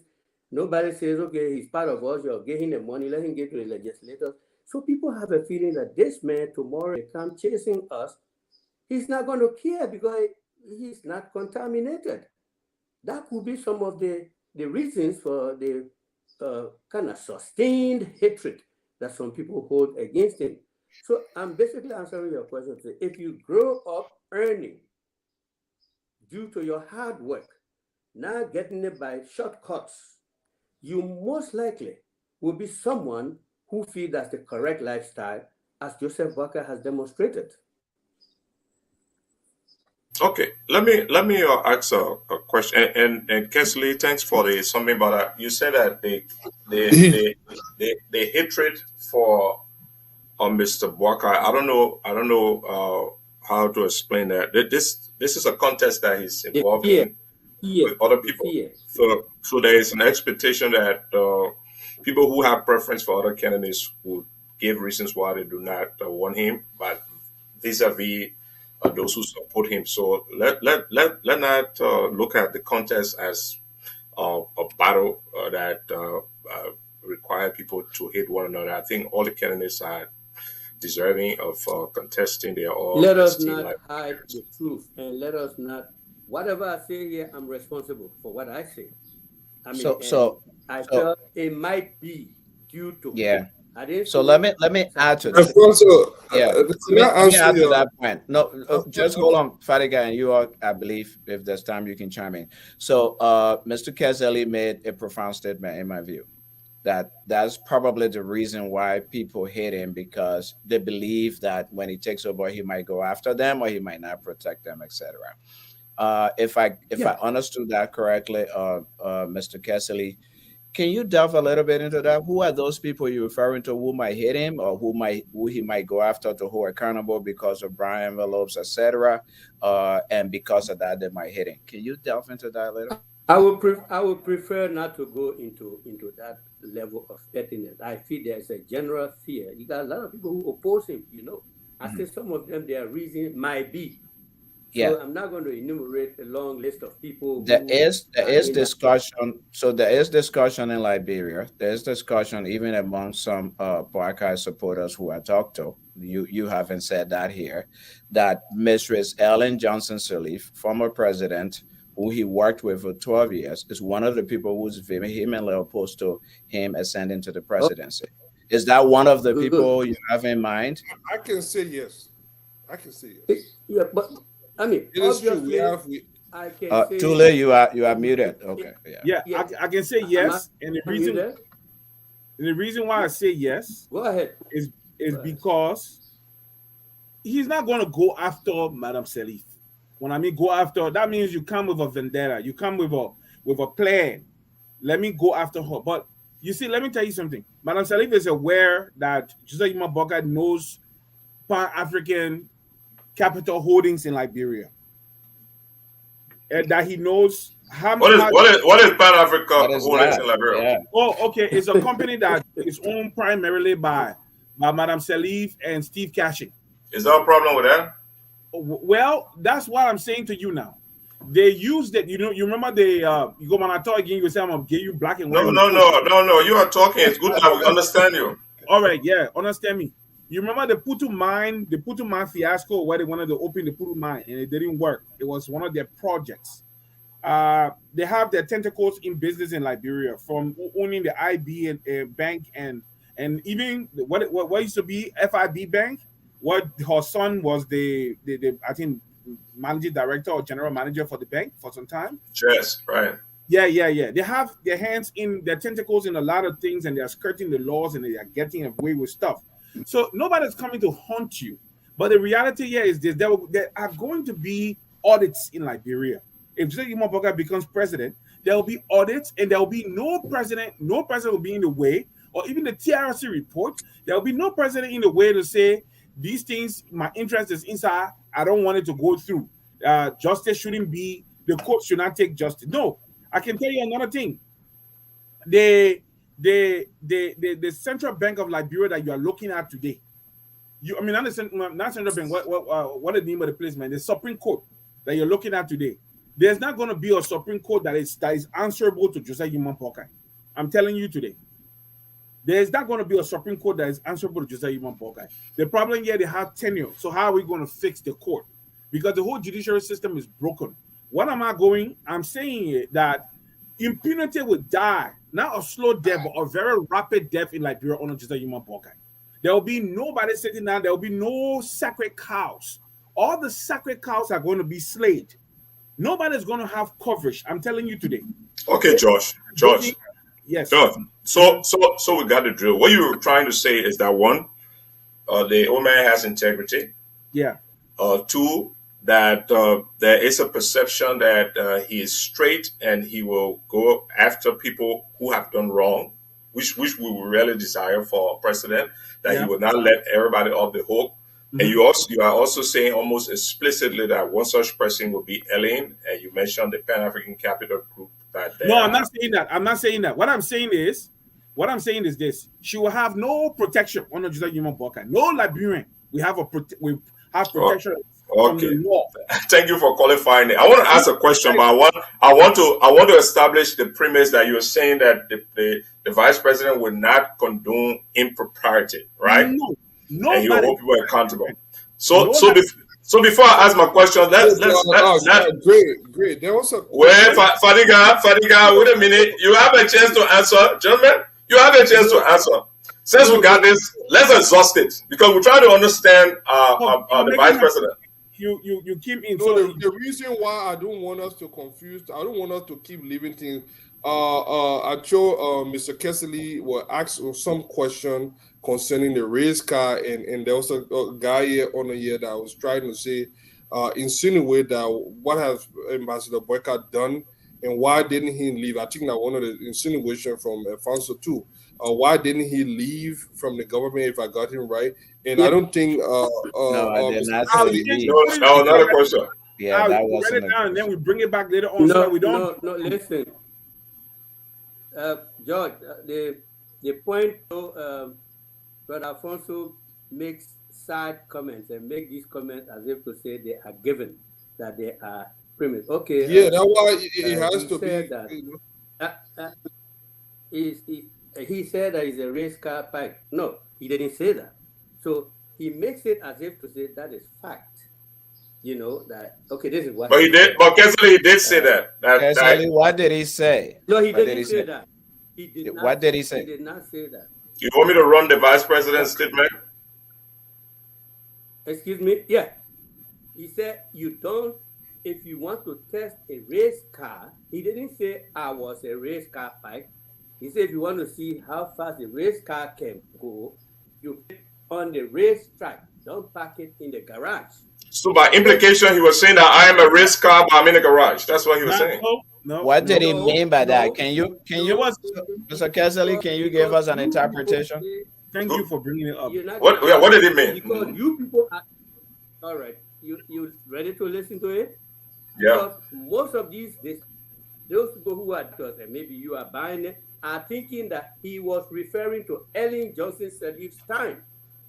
But we know he was telling the voters, if you want to know, whether I can do this thing, don't back me, give me the opportunity. I've said this many times on different platforms. So he didn't come to accuse Ellen for backing him, because look at the Constitution. What is there that Ellen didn't give him? What didn't he perform? Okay, so most people feel that statement was a statement of ingratitude to Ellen, that why you back me. But if Joseph Boakai says that, I myself will ask, why did you say that? Because the Constitution says you should help, your functions, are limited. They want you as president, you are president of the Senate. Nobody stopped you there. That's listed in the Constitution. The Constitution says that the president cannot delegate any of our duties that are listed in the Constitution to a vice president. So what else will you be talking about? So the controversy here is, was he issuing a statement of ingratitude to Ellen, or was he looking forward and telling the people, if you want to know whether a race car can speed, put it on the racetrack. Don't park it in the garage. Yeah. Okay, Judge. You guys have doubled down on that already. We got that. Let me just make that point quickly. That old man speaks euphemistically. He speaks as an elder. So he needs an interpreter? No, but sometimes the thing about it is this. If a man makes a statement, go back to him and say, what did you really mean? If you don't understand it. But okay, so Kesselly has explained to us what it means, right? Judge, all of us are making assumptions here. Except Mr. Kesselly wants to tell us. Except Mr. Kesselly wants to tell us that this interpretation was given. His interpretation he just gave was given directly to him by Ambassador Boakai. When you make a public statement, it's open to interpretation, because nobody's going to come into your head to ask you. But not everybody has access to you to ask you. Okay. And I can tell you. All right. Except, let grant Afaso. Yeah, let grant that Kesselly's explanation is what it is. So we'll leave it at that. Yeah. Now, what I was starting off from is that we're leaving this section with the notion that the case you have made is that the vice president has integrity, and in answer to Afanso's question, that he has the will to hold people accountable. I said I had a question and I wanted to run a tape, then I will ask the question. So give me a second, because eventually we have to give you the opportunity to explain the vice president's governing policy in terms of arrest that he talked about, and we're looking forward to that. So let me do this, and then we can get this out of the way, right? Give me a second. Let me find that tape. I should be having this tape ready, right? Tell me about it. I tell you. Okay, here we go. This is my uncle. When you want to build a house, you should count the costs. Meaning what? Meaning, when I decided to put my life on the line with the great sons and daughters of Nimba to liberate themselves from the yoke of oppression, from the oppressive and diabolical regime, we were prepared for any eventuality. I'm glad that we are free. We are totally free. We were marked for total extermination, destruction of Nimba and the people. Now we are free. So whoever wants to bring World Chronicle to hell with you, go and bring it. I'm prepared to face the music. Now, don't stop embarrassing me. Go and bring it. Okay. Don't fool all the day with break. All the day are coming. Go there, the all the day prepare for you. Senator Johnson, in the process of the liberation of your county, most of those people calling for the establishment of war crime code my feel friend, that you committed war crimes, listen to crime me. against You have a humanity. daily virus killing people, and Nimba County is declared a dangerous zone. Magibi dangerous zone, Maserati dangerous zone. Why can't we keep our dirty mouth closed for war crime code and think about how we will save our people? We are fighting in Monrovia here, talking about 2 months salary for the civil servant. We are talking about material and incentives for other medical workers, health workers. We are worrying about our people. Don't leave this war crime code because it will never come to this country. Listen to me. Senator, Listen do to you me. are That's you why I don't like aware? you. I will close it now. No, I'm sorry. going to close it. Yeah. I'm going to close it because you are a journalist and you ask it as if you are. I do not know how to classify you. Listen to me. I went to Japan, Tokyo. I went to Japan with Wale Duna and 2 other senators. That's about 2006. We went there to attend a conference of many major organizations from the world that organize the Rome Statute. The Rome Statute is the one that established the Hague that Taylor went to. Now, we discussed and brought that Rome Statute home to Liberia, and it was ratified by the Liberian legislature in 2007. In 2007, we established the Rome Statute, meaning Liberia is a member of the Hague. But our war was fought from 1989 to 2003. So the Rome Statute was ratified in 2006 or 2007. That means Liberia is not on the agenda of the Hague. Liberia is not part of the War Crime Court. It will never be because our war ended long before the War Crime Court was ratified by the Liberian legislature. So if you don't know this, let me tell you, that is what is happening. No, Senator, those who are advocating for the establishment of the War Crimes Code, are they cognizant of what you just explained? People who go around, those are ballot-driven people who go around advocating for War Crime Code. But I am telling you, as the most senior official from Nimba County and the father of Nimba County, there will be no War Crime Code in Liberia. The president of Liberia has no power to bring it because our war ended long time before Liberia ratified the Rome Statute that established the War Crime Code.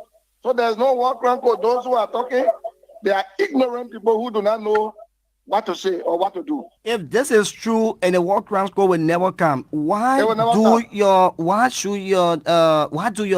supporters allegedly attack those who are advocating? If you are a Nimba boy sitting down there, then you are very stupid as a journalist. Because if we didn't fight to liberate our country, you would have been dead. Your father and your mother would have been dead. You would have no country to be to. You would have no radio station called Nimba County Radio. So we fought to keep our people alive. Do you remember that they went to Lutheran Church and massacred people in Lutheran Church? Are you aware, you damn stupid journalist, that they brought 300 billion? Senator, you can't read insult. Senator, no, don't read insult. We are talking about virus killing people. Yeah, and but you're waking me up with prior knowledge. Yeah, I'm sleeping in my bed. No, you're waking me a up. son of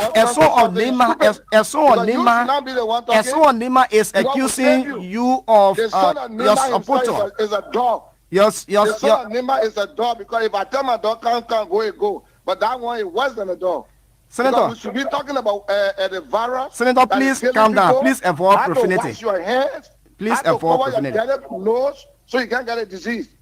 Because if you bring War Crime Code, this and look, Jesus went to the temple and turn the table other than flog the people. So I will be flogging you out with my mouth.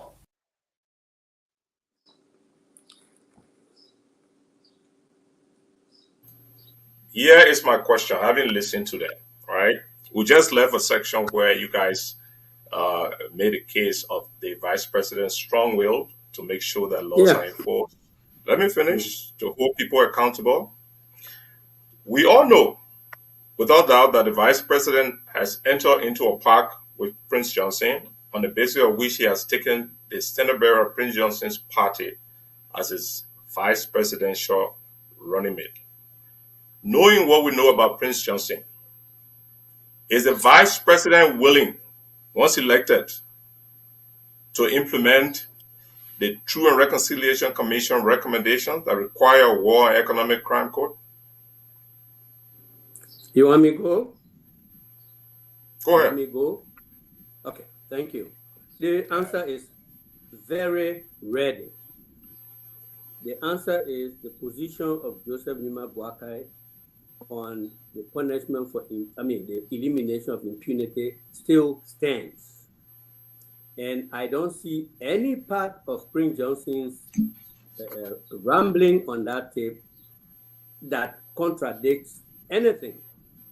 He got his explanation.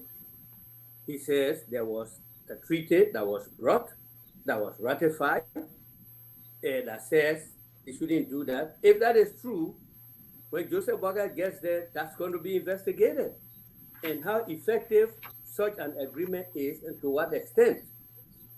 I have come to hold the view that the whole issue of war crime has been made purely a political football. If Prince Johnson comes to your side, you're supposed to lower your voice on war crimes and embrace him. If he goes to the other side, then you pick up your war crimes cry. And so the whole country now has made war crimes issue to be about what? Prince Yedu Johnson, no other person. We don't even know that there are any other people who committed heinous crimes that in our system. But Anthony, we are listening to Prince Johnson's advocacy. He is the loudest opponent to the war crimes court. No, let me. No.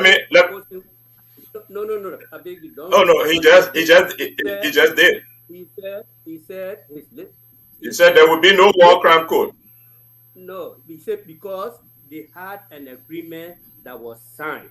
He said, yeah, but so he's acting all right. He's acting all right. But let's listen to his statement, Anthony. I don't want you to tune it. No. So here's a question I've asked that you have not answered. Here's a question I've asked that you have not answered. Don't give me chance. You said that the vice president will hold people accountable. This is the attribute that he has. There are concerns. Apart from the fact that Prince Johnson opposes the war crime code and he is a stakeholder in the vice president's campaign right now. Prince the vice president's man is the Prince Johnson's man is the vice president's running mate, right? Have you done? Yeah, let me because I want you to come back to me instead of worrying about whether Prince Johnson whether Prince Johnson right or he's not right. Let's accept certain basic that Prince Johnson does not want a war crime code. I'm not talking about right or wrong here. Okay, are you ready for me to answer your question? But you didn't hear it the first time. I will give you the chance to answer. Prince Johnson does not want a war crime code. Will the vice president prosecute Prince Johnson? That's my question. When you ask, he still will. I said very. I say his. What is very? Is it yes or no? If you don't want me to speak, I can keep quiet and you do. But Kesselly, what is very? When you say very, what do you mean? Will the Joseph Boakai, when he opposed his thing to prosecute people who are, I say yes, very well, he will. Okay. Then where I started, be fair now. I answer your question upfront. Then I went to give reasons why. And look, Prince Johnson. Can I let me finish. Prince Johnson says in his statement, you can choose to go to one part of the statement and take that, and the other part and throw it away. He said, bring the war crimes. Stop talking about it. Bring the war crimes. I will be there. He said they went to Japan and they had this agreement that they brought, whichever I haven't heard about that. But his argument that because that was brought and ratified by the legislature, that said that we should not go to war crimes. If he has that document when Joseph Boakai becomes president and they are pursuing the war crimes, he can put it forward. Okay? He can put it forward. Let's see what agreement was reached, what effect that will be of. But the ultimate thing is he says, bring the war crimes. Quote, my point has been, the whole issue of war crime is a football game in all of us mouth. No serious government has taken action to bring this war crime, and then Prince Johnson or George Bulley or other people say, no, we are not showing up. It's just a moth game. The governments are ones that are refusing. All of us got representatives in the House. All of us got senators. The governments are there, we elected. Are we expecting Prince Johnson and his co-accused war crime to be the ones to go create the court for them to be tried? No. A government has to take responsibility. Joseph Boakai will take that responsibility. And if at that time Prince Johnson says, I cannot come, then we begin to see. But until that happens, those who are responsible to bring the war crime, until they bring it forth, you are now going to render somebody guilty. And you made another comment before I turn over. You talk about a pact was signed. Lola, you know more about that pact than what some of us may know. But whatever the content was, Prince Johnson, Jeremiah Kun, who has opposed Prince Johnson for 2 separate occasions on political matters. In 2017, Prince Johnson wanted to take him to go support George Weah. He refused. He's stopped by Joseph Boakai. In this his recent position, Prince Johnson got taped when he was insulting the Mekan who was senator. He defied the Mekan, he stayed, he became senator. So for people to make Jeremiah Kun a state puppet that Prince Johnson is coming to control, which is the big philosophy around here, I don't buy that. So there is no pact that says, okay, we are bringing your vice president, so please do not prosecute Prince Johnson. There is no such condition. Joseph Boakai is a consistent person. But many of you here used to criticize Joseph Boakai about. Can I jump in a little? Many of you used to criticize Joseph Boakai with certain people that were associated with him. You never ever imagined that he would take a stand that those people would be opposed to. But today the reality is there. You can go on, my brother. Let me say something. Look. The thing to even indulge in the argument about holding Boakai close to Prince Johnson is just I don't think we should even indulge those kind of conversation anymore. The reason here is simple. People have tried to weaponize Prince Johnson and using it as a political instrument. Look, Liberia had an opportunity for war and economic crimes court, dating back to when we had the troops on the ground. When we have boots on the ground that could have grabbed people out of the country and take them. Look, in as much as we want people to those that bear the greatest responsibility to answer for the crimes in Liberia, the first thing, this should be something that should be of the Liberian people. This should be something that should be the idea of the Liberian people, the temperament. I'm not saying that people don't want it. I've led people to the United Nations to fight for war and economic crime. But is that is that the priority for a lot of the people right now? I will leave that question for you to do the survey. Fadiga, let me ask you a question. Have you heard about the Virginia agreement? No, I haven't heard about it yet. So then let me bring you up to speed. After the Truth Reconciliation Commission report were released, all Liberian conference was held in Virginia, in Liberia, where the representatives of the people decided that the provisions of the TRC report should be enforced. So if you are asking about the Liberian people, I heard about that. The Liberian people had decided that. Is that okay. But then, Cyrus, I will counter with this. Cyrus, I will counter with this. Okay. Yeah. The person who is supporting, before I counter it, let me say this. Jeremiah Kun, who comes from Prince Johnson's party, is on record for saying that he will support the creation of a war crimes court in Liberia. George, let me finish my point. This is not even an argument. How can we be arguing? Look, what does it take to bring war and economic crime court? It's not just talking. Oh, war and economic crime court. We know what to do. Mrs. Gray, if something you want or I want or the Liberian people want, we have the resources. It goes through the proper channel. What's the proper channel? Well, how did war crime go to Sierra Leone? The president of Sierra Leone and his government decided they will have a war crime code from day one. Well, Exactly. they have to. Well, that was my point. Well, hold on now. The first thing you need to do is to establish the framework. Are you suggesting that another president been there? They won't make it into an argument. It shouldn't be an argument. Liberia cannot be used as the same. Can I finish?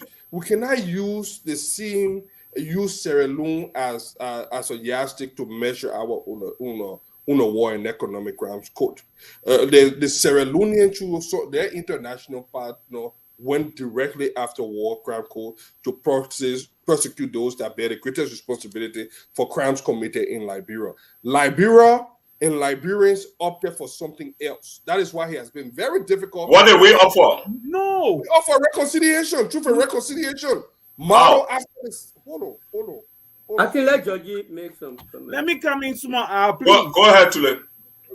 Al, the reality here is this. The TRC was a process to hear from both victims and people who were also accused of being liable for war crimes. Everybody spoke. The TRC brought out the report. Everybody expected for closure, at least for closure, for that report to be brought to the Liberian people for adoption. What Madam Teddy did, she killed the report. Today, she is the brain and the financier of the other party, the ANC. So people who support ANC, they understand, and Cyrus raised a concern. He said the government should come in power now to institute the TRC report.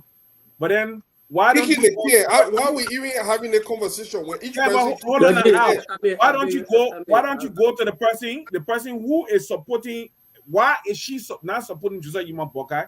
But rather, this is one of the issues because she knows fully well that Joseph Yuma Boakai will not stand in front of the implementation of the TRC report and the adoption of a true war crimes code in Liberia. He won't do it. She knows that. She knows that nobody, including Joseph Yuma Boakai, better born, will have any hiding place in Liberia when it comes to whatever crime you commit or whatever the law wants to hold you. She knows. Yeah. So Tulay, what you are saying, because I hear mixed message from Fadiga, but what you are saying, Tulay, is that the vice president, in spite of his relationship with Prince Johnson, will support the war crimes code, correct? Of course. If this one, everybody keeps saying that. Prince Johnson himself said it. Prince Johnson himself said it. Yeah. Alfonso? Yeah, exactly. So this is not an argument. This is a conversation. Sorry. I wanted to make a clarification of something Sarah said that was not factually correct. Go ahead, Kesselly. He talked about, I know, international call a meeting in Virginia and this and that. Yeah, I've never heard of that. Okay, but let me bring you up to speed. There was an all-Liberian conference held in Virginia after the release of the. You don't give people a chance. I attended that meeting. That's the point I'm coming. I attended as president of ULA, as Jerome Verdier, as Massa Washington, as Njamwena Stewart, as Sheikh Afumba Kanneh is dead. It was an all-Liberian conference. Representatives from all the districts of Liberia were brought in to validate the report, to issue the final report, and recommendations. And that was done. And I agree with you. We participated in it. We're in group sessions and all of that. So that was our own internal thing for the participation of the citizenry in this whole thing to say, look, this is where we are going.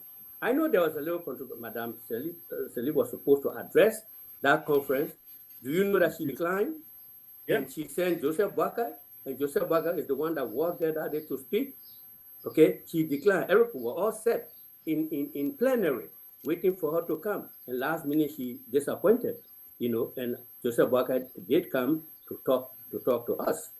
So I just want to tell you that the war crime issue, I think we are making too much political thing of it. Joseph Boakai association with Adequate Jeremiah Kun, there is an effort, my brother. Most people are trying, detractors are trying to make Jeremiah Kun into Prince Johnson. Should people not be? But should people? Are there not legitimate concerns? No. Anthony? Absolutely. No. Let's be honest. No. It can stand in any court of law. So is it no, it's not a code of law. It said Jeremiah Kuhn that the VP Boakai is depending on to give him the Nima County vote. Oh, the man won elections. The man won on his own. That'll be real now. So Prince Johnson is not a factor at all. No. Nobody's saying. You see, you keep mixing things up. Tony, let me come in small. Listen, you're mixing things up here. Nobody's saying that Prince Johnson is not a factor in Nima County. But let me say this. Just recently, Prince Johnson told Jeremiah Kuhn. Yeah, he told him not to run for senator. Too late. Before you ask a question, let me make you add something to it. Why was Prince Johnson sanctioned by the United States? Well, include that in your answer. Was that done for pay to play? Everything. You ask a question. Isn't that the same thing? Stop. Hold on. You ask a question. Let me answer the question. The question you asked was, is he a factor? Or is there a delineation between he and Jeremiah Kuhn? Correct. Can a dichotomy be drawn between the two? And I'm saying to you, yes. Just recently, examples. He told him, don't run for senator. Stay as a representative. Because he had somebody else he preferred to be senator. This man ran for senator in Nima County without the blessing of Prince Johnson and won a county-wide seat on his merit. Now, Sarah, it may interest you to know is that this guy is a grassroots too, just like Joseph Yuma Boakai. He comes from nothing. Yeah. Comes from nothing. He built a business, a multi-million-dollar business with his bare hands, trading, cheating money. Tulay, I come from Nima County and I lived through the whole war in Nima County. I know these players. The question I'm asking here that I want to answer for. Yeah. Like any Liberian will have an answer for. Is will Prince Johnson be an undue influence on the vice president to the extent that he will not carry on the war crime code? But for you to imply that the vice president relationship with Prince Johnson has no bearing on his choice for Jeremiah Kuhn. Does the institution, listen now, does the institution of a war crimes code means that Prince Johnson is categorically guilty and he should go to jail? Let's make progress. I think the answer regarding war crimes, the question regarding war crimes has been answered. All of you are on record except maybe Fadiga. Except Fadiga. Kesselly and Tulay are on record saying that the vice president, if elected, will pursue war crimes prosecution. I have interviewed Prince Johnson. You all have said that. That's fine. That is clear. It's on the books. I don't think we should be labeled. And the reason I'm saying so is that other issues that I think we should move to, such as the vice president's plan, his arrest policy, called ARREST, AREST, which is basically the program he wants to implement if he's elected president, and other policy issues that I believe we should touch on. Correct.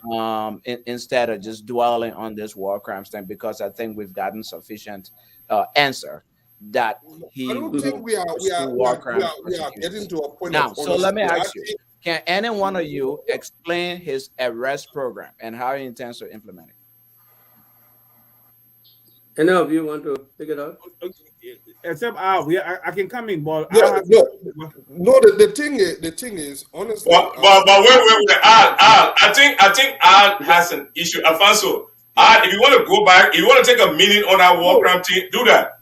It's not about it. It's like we keep jumping, and we are not exhausting each one of the topics. And the problem for me, I'm kind of, I got a kind of OCD. I like to do things step by step, one step at a time. It will keep jumping. We'll not get to a place where we'll land on in an issue. What are we missing? The point is, we have time constraints. We're not here all day. So you've answered the question about war crimes. We can't dwell on it, except you don't want to talk about your candidates' other programs and plans. We can talk about other programs. There are so many other programs that we could talk about, but you guys insisted on turning this thing into Boakai automatically, because Prince Johnson supports Boakai, so automatically whatever crime that he committed should be transferred. No. We're asking the question. We're asking the questions. Mr. Gray asks a legitimate question. It is your duty in defense of your candidate to clear the air. That's not an argument. Question. Let me ask you one question. Great. Let me ask you one question. Yeah. I think let's make progress because Cyrus wants us to get stuck on this war crime issue. So No, that's all. No. It's an easy thing. We're making it out of a problem. I wanted him to tell us what does he expect Ambassador Boakai to do. Probably that will answer your question. So here's the point, Fadiga, here's the point. What do you want Ambassador Boakai to do now that Prince Johnson? So Fadiga, here's the point. Part of the reason, and I believe Brother Tulay has alluded to that, part of the reason why Ellen Sirleaf did not implement the War Crimes Code, as people believe, is A, because she was cited, B, because she was affiliated with people who also committed war crimes. So it's a legitimate question to ask. If the politician is affiliated with people who committed war crime, will they implement? You guys have answered the question. You look at our Let me land. 5 seconds. You guys have answered the question that your candidate indeed will not be held back by that association or affiliation, that in fact he will implement the recommendations of the TRC. That's a fair answer. Now we want to talk about what he would do for Liberia. Let's make progress. How he will implement his plans if he gets elected. We have time constraints. If you want us to let's go ahead and do it. All right. Let me start. Okay, Tulay, give me a second. We've been having Smith come in out from Liberia. We have him now. Smith, can you hear us? Yeah, I hear you loud and clear. And Cyrus have been falling and bit in pieces because of the internet has been getting a real time here. Okay, since we have you now, knowing what you heard from us, do you have anything you need to add or you need to? Yeah, I mean, secondly, I've been following the issue of this setting of a war crime code. Oh my God. These are it's not going to work. It's not going to work. The system is not good enough. So let's move on. Can any one of you take? Yes, let me start. Tulay, you want to shut the man down because he can't wear a view close to the base or what? No, what base? He's taking us back against the issue of crimes code, bro. Hey, look, let me tell you something. Okay, Smith, you're there. Once you're clear, we'll put you on. Go ahead, Tulay. Yeah, I know. I'll tell you something. Under just like human Boakai government, there will be no sacred cows. Yeah. All sacred cows will be slain. So let's go to the policy issue. Yes. So this thing that we're talking about, we just deliberating it. Because I'll tell you the truth. If you know just like human Boakai, if this is what the Liberian people want, if there's overwhelming public sentiment for the implementation of a war crimes code, because I follow Charles Bromsky, and he always said that he preferred restorative justice instead of punitive justice when it comes to the war. That was what he said. And he was a legal luminary. No, but he was also an associate of Charles Taylor in the war. He benefited from his diligence. So don't argue that. Somebody have to work for somebody, man. Don't argue that. Let's go to the vice president policy. Yeah, guys, we can discuss war crimes all day and then close it 30 minutes before you talking about your candidate. We start with agriculture. We're looking at arrest. We start with agriculture. What can we do to move things forward? The only way, let me tell you something, the future of Liberia lies in agriculture. The reason why is this. Wars can, commodity prices, economic slumps can affect commodity prices across the globe. Mining companies will close, extractive industries will shut down when the prices are not, when the cost of mining is more than what the commodity can bring and they're losing money, they will shut down. But one thing people will never shut down on would be agricultural products, because especially food products. People need to eat. I don't care how difficult life becomes, people will eat. Yes, food prices can be volatile, but most times they are stable. And agronomies across the world, we have known over through history that agronomies are life sustaining and the economy sustaining the operations. Once you have an economy that is based on agriculture, you have a stable, you have stability, because no matter how volatile international prices are, you always have foreign exchange coming in because you're selling your goods, you're taking advantage of trade treaties, and you're selling your goods on the international market. Okay, Tulay, what exactly would the vice president do? Everything you're saying is in the textbook. Yeah, but that's where I'm going. What we're going to do, there are a couple of things we're going to do. One of the things on the table here, the first thing, like we talked about, the collectivization, right? Like what Roland did in Ghana. We have to look into how we can incentivize farmers, how we can make agriculture attractive once more to people, even entrepreneurs or office workers, how they can go back into the villages and do farming on a full-time basis and make money. How can we do that? We have to create the first thing, just as people are clamoring for funding for SMEs, that's how we must find funding for agriculture. And we must transition from this back-breaking agriculture to mechanized agriculture. It has to be done. We have had case studies in the 70s. The Togo government invested in agriculture through Agrimenco, and we saw that the yield was very, very good. The only problem there was that whole project was cut short by the coup. Before Doe then took 3-4 years to understand governance and everything that it needed to do to run the country, all those ideas lied fallow. I know about these things because I grew up as an agriculture baby.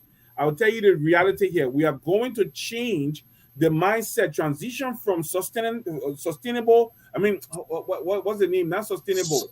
Subsistence farming. Subsistence farming. I had a brief part.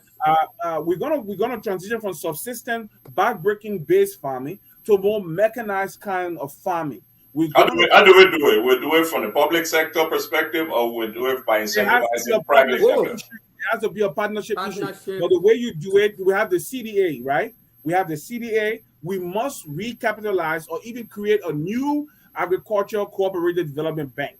Maybe recapitalizing that other one, it has so much liability, so we might forget about it and just create a new farmers bank. We have to create a farmers bank that the farmers can be able to access loans from, and not at non-viable rates. Farming loans will be a very viable rate so that the farmers can take that money and invest in not only cash crops but also food crops production. Also, again, we must institute an agriculture policy. That is what we are going to do. The first 100 days, an agriculture policy that demarcates the land. We will not sit here in Liberia and allow cash crops to be planted on all our arable lands, as people are doing right now. Starting planting rice and then interplanting with palm oil or rubber, and then after they harvest the rice, the palm oil rubber grows, and the land is forever held by cash crops. So food crop production suffers. We're not going to do that. We are going to make sure that there are lands that are for food crop production and there are lands that are for cash crop production. Now we got to go back to the farmers. Now, before the war, before even the coup, they established the ADAs and the agriculture projects. We got to go back to the agriculture projects, take them back, not the projects per se again, but the idea. Why were those projects very successful? Use the idea to make sure, because what the projects actually did was they harnessed the capacity of farmers. They brought the farmers into synergistic relationships with each other through agricultural cooperatives, and they made sure that the farmers got better yield for their effort. So to do these things, the first thing we got to go back again, let me backtrack small. When you deal with the issue of integrity in Liberia and you put corruption where it belongs, let me tell you something. People will be encouraged to get back to the land. Not the fact that the government goes and find $100 million for agriculture and only $20 million end up getting to the farmers. The other $80 million get lost along the way.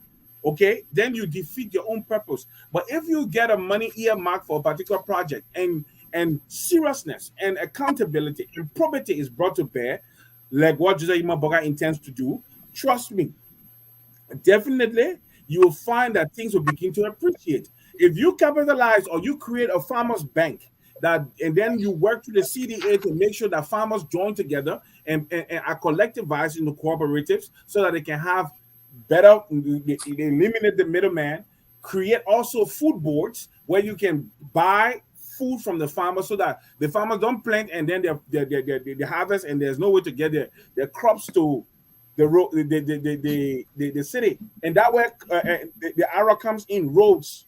Okay, wait 1 minute before you go to rules. I got a question. Maybe others have. Was Vice President Boakai in any way affiliated with the CDAs? Oh yeah, he was. You He ran the Ministry of Agriculture, and the CDA is a subsidiary, or what you say. Let me compound the question, and Kesselly, you both will come into one. Was he a part of the CDA? You say yes. What became of the CDA? The other question I want to ask on mechanized farming, it is public knowledge. I don't know how true is it that if the grant from the Libyan government for the procurement of this equipment to do mechanized farming were placed on Ambassador Boakai in Lofa County. Is that true? If so, what happened? You want me to talk about that? Let Anthony, I think he can talk. I can talk. Okay, before you come in, Uncle, let me say this thing quickly. Listen, it's a lie. That thing was a Macintosh, was Winder Macintosh operation. He went and found that money. He found cooperation with the Libyans. The money wasn't even given to Winder Macintosh. The money was placed in an escrow account in Europe with an accounting firm and a legal firm responsible to assess his work and then give him money based on the phases of the work. The initial money was given to him because Ambassador Boakai has an agricultural background and he was the former Minister of Agriculture. And also, again, that land that was also used by Agribenko under the Tobo regime. That land is not a new land. That land has been used for agriculture before. So and he comes from Lofa County, and anybody, I'll tell you something, what I know, anybody that carry any agriculture stuff, Sammy Darby, anybody, they always went to even the people from the NIC said go meet the vice president and go talk to his people because they understood he knew what agriculture was. He was basically responsible for that in the government. So he and Winder had a relationship. He was never responsible. He wasn't on the board. He had no administrative responsibility for ADA lab. Liberian Presidency. He had no administrative responsibility. He didn't have any control over that money, where it came from, where it went. He had nothing to do with Winder Macintosh operation from a day-to-day administrative perspective. It's just like this. You are a big brother or you are a father in the land, and somebody come to do this, go and meet this man, he will help you because he understands. And the vice president looked at it, somebody gave a seal of approval for you. And go to his people and say, this man is coming to do work here, and work with the local people to give, because in Liberia, when the local people ain't satisfied with you coming among them, they will give you hard time. So the vice president go meet the local chiefs and say, this man is coming to do something here, you're giving room, and they give him the full cooperation. Besides that, when it comes to the money, if he had paybacks, if he had this, that's not just a human Boakai. That's the reason why people will tell you, say he's slow to make decisions because he's slow to steal. Okay, Tulay, so you clear that. So you are saying that the vice president had no culpability for the failure of that project. Nothing. We got that. Okay, let's go to Kesselly. I wanted. Yeah. Okay.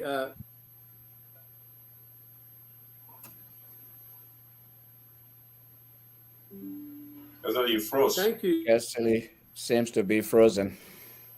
You should probably go out and come back in. Mr. Kesselly, you want to go? How you can start talking why he trying to sort himself out. So now while we're getting Kesselly back, we got Chester. We invited Chester. He haven't had a word here, even though he got challenges. Chester, are you still there? Chester's still having problems. Yeah, I'm here. Chester. Yeah, actually. So okay, you wanted to say something? Go ahead. Are you all getting me? Yes, we can hear you now. Yes. Yeah, actually, okay. So But my screen is blank. We're actually talking about this issue. Chester, why you can call? Agricultural approach. Hello. Chester, listen to me. You can call me on Messenger. That way I can transmit your views. Or call you direct. Direct, since we can't see you anyway. You can always text him your number and he can call you direct and then he can be able to speak. And man, I'll tell you have money for telephone, man. My man. Let me hear how you manage your girl. So Kesselly is back. He can continue while we navigate Chester. Yeah, what happened? I was trying to say that Georgie gave it very good answer. I normally answer that question in very short. Yeah. Are we okay? I'm gonna pull Chester down. Yeah. Go ahead. Go ahead, Kesselly. Are we okay? Yeah. Yes, go ahead. You know what confuses me is among Liberian journalists, this is a topical issue. Why are the journalists very reluctant to do a real research into this ADA problem? Why? Because the facts are out there. Wendell McIntosh ran as president 2017, contesting against Joseph Boakai and the rest. He is alive. He is kicking. He was over everything. Why nobody brings this man to a studio to interview him about this ADA situation? The phone keeps it's trying to reconnect. I don't know what's happening. We're hearing you. We're hearing you. We can hear you. You hearing me? Okay. Yeah. This was a concerned company over which the government had no control. Okay? Well, because Joseph Boakai is from that. In fact, let me add this little addition to it, Georgie. When McIntosh was running the company, he started encountering problems with the inhabitants.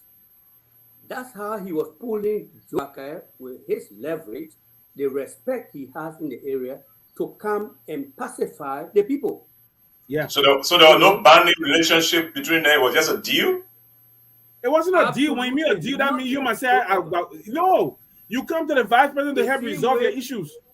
The same way, Cyrus, all of you say is the elder in the room and this thing happening, you need to come help us, and his concern for agriculture. No government money was involved, not a single cent. No government authority was over ADA. But I just want to leave that because George dealt with it. Let me just go back. Somebody asked here, say, having said this and that, can you point to your contribution? When Joseph Boakai was with LPMC, Liberia witnessed its golden years in agriculture. Because I worked at a cooperative in Voinjama. Okay, the Kwaduboni Farmers Cooperative, I worked there. And that was the time when people brought their coffee. When they weigh and are paid, they will leave their bag and run away because they will assume that I had made a mistake and overpaid them. I mean, I'm just telling you practical something. Because their yield was producing much money. I worked there. I'm not pointing to, Paul Jeffy, this man's father, Jeremiah, Tulay, all those people. I mean, we all were there. We were much younger though. I mean, we're not their equals. Tulay's father had been in business with the vice president for a long time? Not business with the vice, business with the government. They had this cooperative development project. He was an independent man of his own in government. He was not someone living with vice president, So, I mean, he's a famous man. I mean, go check his name in Lofa. Almost who, is a serious person in Lofa. As far back they will know Jeremiah Tulay, and they know his influence. Yeah, I know Jeremiah Tulay. I went to LTI. I know Jeremiah Tulay. Thank you. So what I'm trying to say, those days when they were at the cooperative, that was Talbot's time. From that time when the prices of these things plunged, they have not been able to go back there, the value their products had. So, people come, we've had 14 years of war.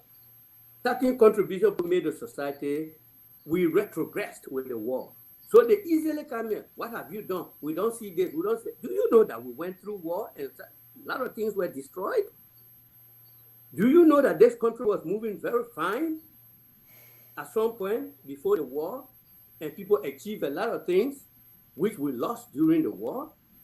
So basically, I'm trying to say that Joseph Boakai has proven his managerial skill at the estate in Vonjama, and as LPMC, he was the first Liberian black man to be LPMC managing director. And his record is there. It was the golden days of coffee, cocoa, rice, palm kernel, and those things that people bring and sell. Now, I just want to bring that people. Kesselly, I wanted to ask a question. I wanted to ask a question before you get to road, because I know that where we're going to. And I'd like you to take my question with stride, because there are reasons why I'm asking. So right now assuming we didn't know anything that VP Boakai has done. It is those questions that inform our decision on his suitability to be president, right? You've just told us, and you and George Tulay, all that the vice president has done relative to agriculture, CDA, his work with LPMC, and how it was a golden day. Yet the vice president served for 12 years as vice president of Liberia under Madam Sirleaf. Within that period, they dissolved the LPMC and all that. What is it that he did then that he could not do during this period of the 12 years, even though we know today that, in fact, agriculture is being stated by him as one of his priorities? I think I'll answer that question. I'll answer that question. I don't make no. Is that not a fair question? Well, I don't think it's a fair question, because if you know the role of the vice president in Liberia, the constitution is very clear. Even in the United States, let's forget about Liberia. In the country that we try to emulate the example when it comes to the presidency, no, the vice president is as effective as the president wants him to be. Okay, let me catch you on that. You go ahead. Is it? I listened to Paul Moniba, who was the head of the president's program delivery unit. If you want me to explain that, I will explain to you. Those are the people who oversee the president project. Dr. Paul Moniba. I also listened to Eugene Namwe in these few days, and the two corroborated on one thing. Okay. What they said was that during the Ellen Johnson Sirleaf regime, she made Joseph Boakai directly responsible to oversee the Ministry of Agriculture. Is that true or not? So you can't say she was in the garage. I mean, you were in the garage on that. No, but we already communicated to you the garage issue. No, I forget about the garage issue. Why I say the guy is saying that he was not responsible. That's what I'm saying. You see, Cyrus. I'm not finishing my thought. I'm not finishing my thought yet, and then you extended the question again, and I lost my train of thought. No, I mean, we're getting old to go to forget. But let me say this. Let me say this to my brother. Look, one of the bad things with Liberia is, and I like that the legislature have started to do that, is that we do not keep track of what people have done in that country. When you leave from the scene, everything dies. We do not keep record. There are records, but we do. Look, when Ellen left from power, go to the TRC, not the TRC, but the GAC right now, Liberia. Almost all the cases that were there that you wouldn't even find none of the things that if I had not downloaded some, everything they destroyed. In America, the reason why they went to Malago to get all the documents and get all those things is because the American preserved those records. You just made an allegation. This is he say, she say. I didn't make an allegation. No, but you just said something. No, but you said 2 persons said something. The allegation. The public information today, and gentlemen, wait now. Sorry, you taking an adversarial position here. Gentlemen, let wait now. This is my point of view. The reason, wait. Let me make a correction. The reason why you guys are here is because you are knowledgeable about the vice president's. Wait, let me finish your talk. You are knowledgeable about the vice president's aspiration and his plans, right? Our role is to ask you about those plans. It's not adversary. You are asking a lot of insinuating questions. No, not insinuating. Paul Mobile, Dr. Paul Mobile. We have the right to ask the question, and we have the right to answer it out. Fine. It's a fair question. Let the man ask the question. Answer the man. No, let me answer it. You see, most of your questions are subjective. When you lay a premise, Fadiga, Fadiga, wait a minute. Fadiga, wait a minute. I was just trying to raise a point of correction or information. Paul Modiba, who worked for Madame Sirleaf as the go-between Madame Sirleaf and her project, just said on a TV program that the vice president was given oversight responsibility for the Ministry of Agriculture. The minister reported to him. Can I respond? Eugene Name said the same thing. That's what I'm saying, for you to imply that he didn't have anything to do.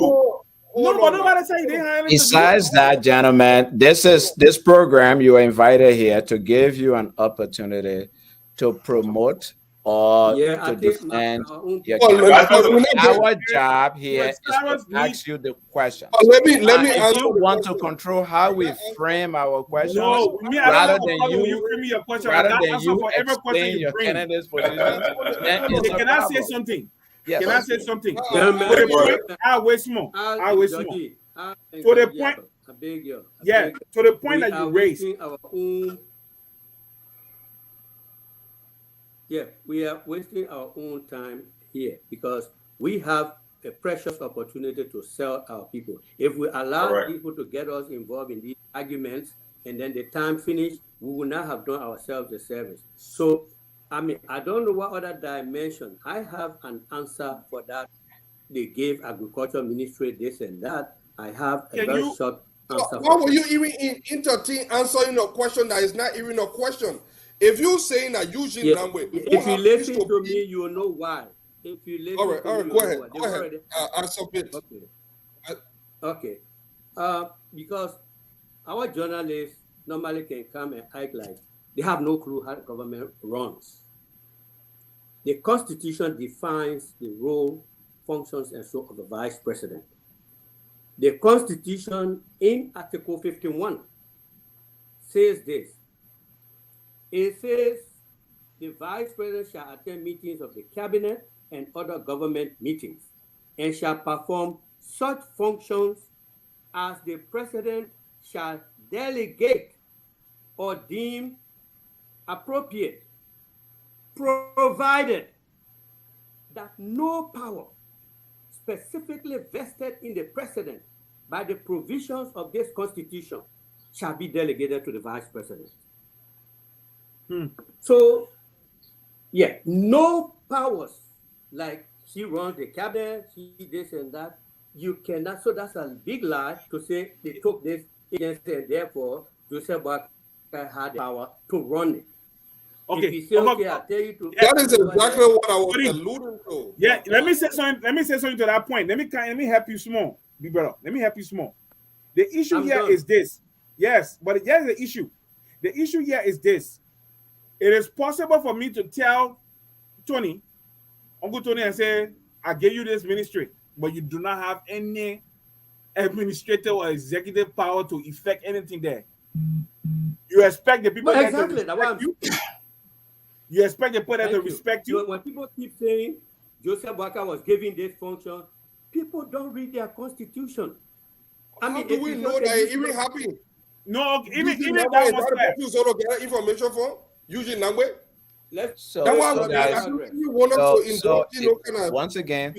Once again, we believe, Gray and myself, that that's a legitimate question, and here are the reasons why. It's being said out there in the public, and you have an opportunity to speak to it and to clarify. Yeah. And so we ask the questions, and you provide the answers. Okay. We just did. Yeah. We answer. We just. Gray, you can go ahead. Yeah. Okay. So you guys are moving to road. So let not kill this too much. Move on to road. Yeah. Okay. Let me start. I'll start the board. Then they will take it. The road stuff. He says in 100 days we'll try and make all the roads in Liberia possible. Somebody's phone is ringing. That's a phone. You have to. Oh, sorry. Sorry, it's me. It's my phone. Hold on. Go ahead. Okay, Go ahead. Thank you. Your phone. The Rose Project. One of the banes of Liberians today has been the amount of time and money spent on just going 200 kilometers or 300 kilometers maximum, or even 350 kilometers. And because of the road condition, the price of rice goes up every rainy season. Or generally it's up, but it also goes up in Greensville, in Sano County, and Bokongida and Barclayville, and places like that. We know that the government, the current government, the previous government for which he was vice president, they did some roads, but there are many roads, farm to market roads, that are impossible during the rainy season. And he said that we will prioritize the making sure that these roads are passable all year round, 24/7. People say, hey, I safe to say the blueprint did not exist before. It's not something new. You're just going to take what is there and make sure that it is implemented. I know how. Let me stop here, but I think I will come in. We're not creating anything new. We had the feeder road projects in Liberia. The feeder road projects place equipment in every county, in every major county seat. They gave them regionally, and they were responsible to make sure that the roads were passable 24/7 all year round. And they did very well before the war. So you do that in 100 days? Of course, because the missionaries are already in Liberia, and some people want to bring missionary. It's look. Let me say this to you, yeah. So, for any government to basically improve the material well-being, yeah, for any government to improve the material well-being of the people, it just takes the will. There is money for it. Instead of buying new cars on a regular basis, you take the money and you invest it where it is really needed. That's all it requires. All the roads, and not everywhere on the road is spoiled during the rainy season. We have mud traps. We know. Even Ome was there. Ome kept some of those roads open. If anybody in Liberia that time, Ome kept some of those roads open. The Bangladeshis will go and will fix those mud pits. We can do the same. It's the reality. It's not they're not rocket science. You just prioritize. That's all. Look, let me say this to you. Even the traffic situation in Monrovia, you prioritize it. Within 4 or 5 years, you develop a plan and implement the plan. It will alleviate traffic conditions. It comes from having the political will. Because I'm telling you, nothing is new under the sun. Everything you see have been implemented before. The feeder road projects were very, very successful. Let me tell you something. We ain't gotta go anywhere new. The progressive ideology, principles, plans that William Aratobo had in Liberia, just go back there and go look at those plans that he had and dust them off and start contextualize them to the 21st century and start implementing them. You don't have to bring new think tanks. We have the plans on the books. I'm telling you, there were things that worked in Liberia. There were things, when it comes to agriculture, there were things. Carry is there for a reason. Let's use it. We got the nursery. Uncle Tony knows what I'm talking about. In Vetesu, in Lesco, we got one of the biggest nurseries for cocoa and coffee in anywhere in West Africa. It's lying fallow right now in the Ministry of Agriculture. We don't have the money to do anything there. Let's just look. Everything has already been done. It just needs to be dusted off, contextualized, modernized, and re-implemented. That's all. So Ambassador Boakai will do that. I am telling you that the plans are there. We can come and tell you everything, then I will take it, and the other people will take it and they will contextualize. Oh, you don't want them to steal your idea. But no, they already started before. I want to move us to another issue where I think Fadika has that is in Fadika's will. Yeah. Alfonso, this little yes, sir. note. If you were part of 2017 campaign, whose slogan was roads, roads, and roads? They already started before. That was Joseph Boakai's campaign as far as it came to that aspect. He said roads will help agriculture, will help health, will help education. Roads, what did everywhere do? Because they ran on nothing. He himself told you, he said, I didn't do anything for you, he elected me. They went on program. After taking over, had roads, without even credit to JMB. Yeah, but that was it. Roads. Kesselly, We got it. The vice president have said it all the time. That's why we wanted you guys to elaborate a little bit, because just rule is not proprietary. It's not proprietary. Anybody can say that. But he was not in power. He was asking. But he was not in power. He was asking that this would be his platform, and so far. Okay. So, what did we expect? But we were happy that the president finally adopted it. But the idea is in the distorted form. It's not done it well. That's what you're saying. Absolutely.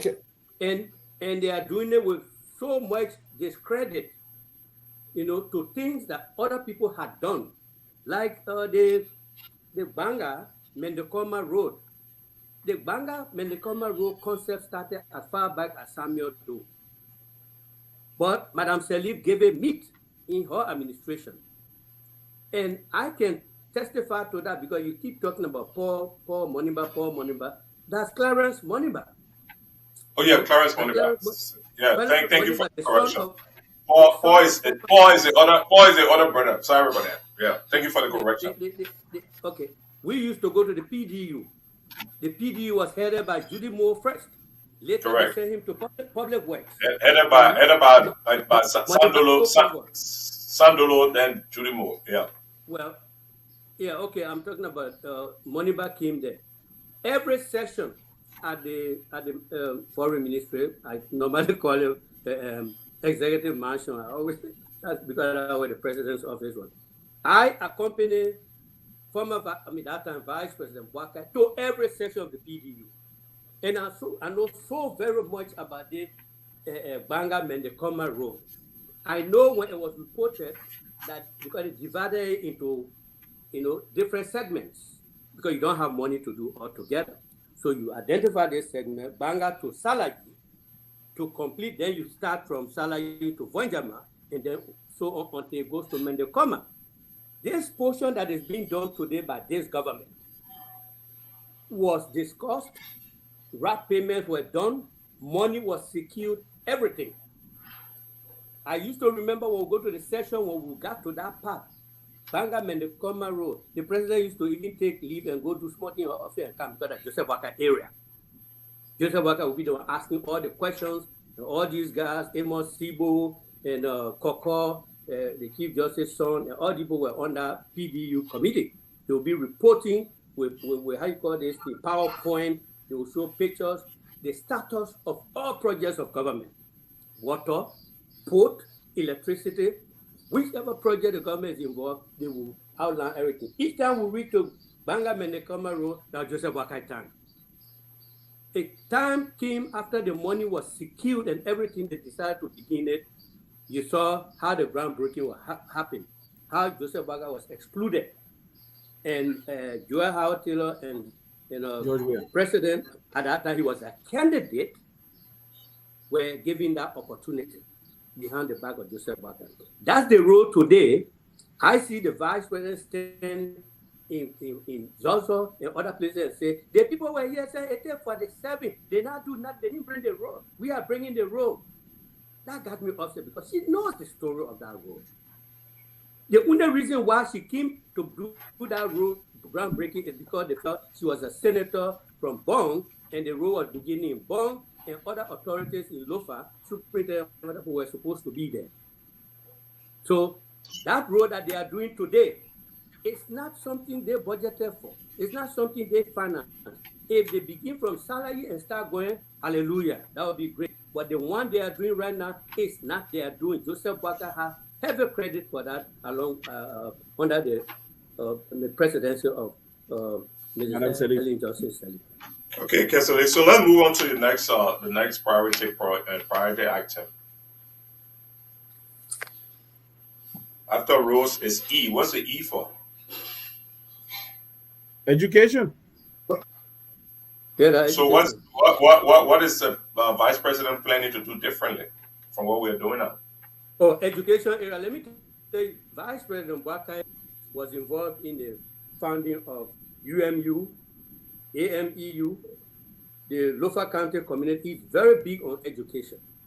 I mean, he's somebody who promotes education. Lofa County community, he's very involved in these things. He was in the YMCA, He's been in all of these programs, LOIC and so far, to groom young people to be better citizens tomorrow. So most of these things, this is why when former Vice President Boakai said, or at that time Vice President Boakai and candidate Boakai said that we squandered some opportunities, which of course people have taken and said, oh, he said we squandered all opportunities. We squandered many opportunities. We squandered a lot. I was sitting, it was a bumper show.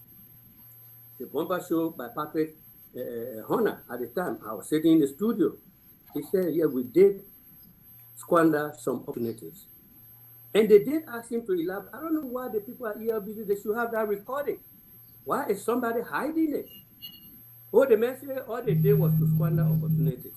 And people are sitting, just like, let me backtrack, just like Madam Ellen Johnson-Sirleaf is doing.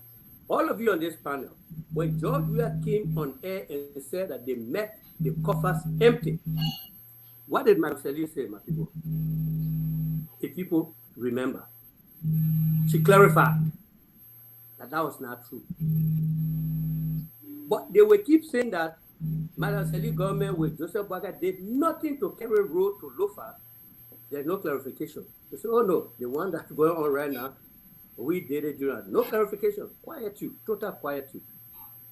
So this is what is going on. Most of these things have been some effort. We're not saying take total credit, but be grateful. This thing was started at this point. We are at this point. Continuity is government, but not continuity in ingratitude, which this government is practicing, which is getting all of us, wired up to react. So, I mean, I just wanted to add that piece, as you prepare for the next question. Can we go quickly to S? What is X? To what? So in arrest, there's a letter called S, I believe. It stands for sanitation. It stands for sanitation. Sanitation. Okay. Yeah, it's an umbrella. Sanitation basically is an umbrella word. That's a tough one. Includes the health component also. But before tourism, because people talk about tourism and the other people say, oh, they're the one that started talking about tourism. I just said they're the one that created Liberia. Let me hear my ear. The issue about tourism, you can't even start. Today, we're talking about S now. Talking about seeing other people, it doesn't matter. What exactly are you going to do about X? I will not agree with that other one that you can't. Why are you jumping? The vice president, why are you jumping? I'm going somewhere. Give me a chance to talk, my man. Then let the old man put a T before the S. Because what do you mean? You cannot achieve. You cannot come to tourism. You cannot come to tourism until Liberia is clean. That Do River, bro. If you sit in Claratown in the evening when the tide is coming in, if you see the amount of feces on the Do River, you will gag. I'm telling you, it's a shame. And you cannot, we cannot open Liberia up to other people if we cannot open Liberia up to other people if we do not solve this problem of sanitation. Let me also say this to you. Something that we've been looking at, the vice president has looked at. We do not have a functioning sewer system in Liberia. Not one. Mm-hmm. A functioning sewer system in Liberia. Currently, as I'm talking to you, all the feces that from all the buildings in Central Monrovia, including the finance ministry, everywhere, goes into the Atlantic Ocean or the Do River. If you look at Monrovia is a hill, right? The side that slopes towards Randall Street, going down that way, Clay Street. I mean, what is Carey Street, Benson Street going down? That side you're looking at, the channel, the sewer line towards the ocean. So the other side you're looking at, the channel, the sewer line towards the Do River. So because we do not have a functioning sewer treatment system, okay, we also, it'd be interesting to note that about 90% of our population do not have access to pipe-borne water, treatable water, or treated water. Even though that treatment will always be quote-unquote, because the amount of treatment I actually needed to make water safe is not what we do in Liberia. So that one are different. So today, what is the vice president going to do about it?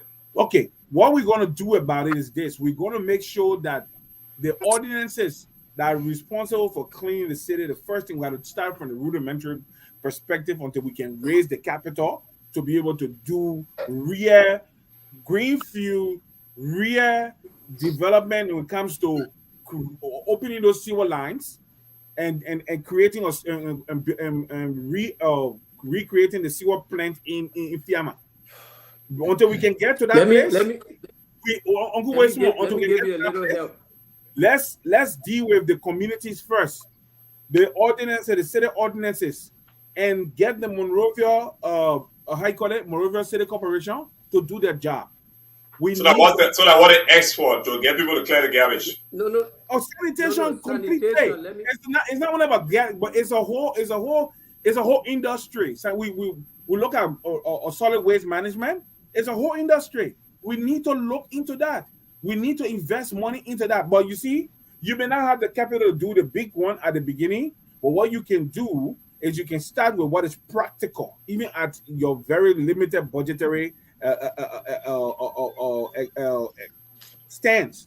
You can start with what is practical. What is practical is to make sure that we don't have garbage all over the streets in Monrovia. That is very practical to do. The Monrovia City Corporation collects tax or levies. What do they do with the money?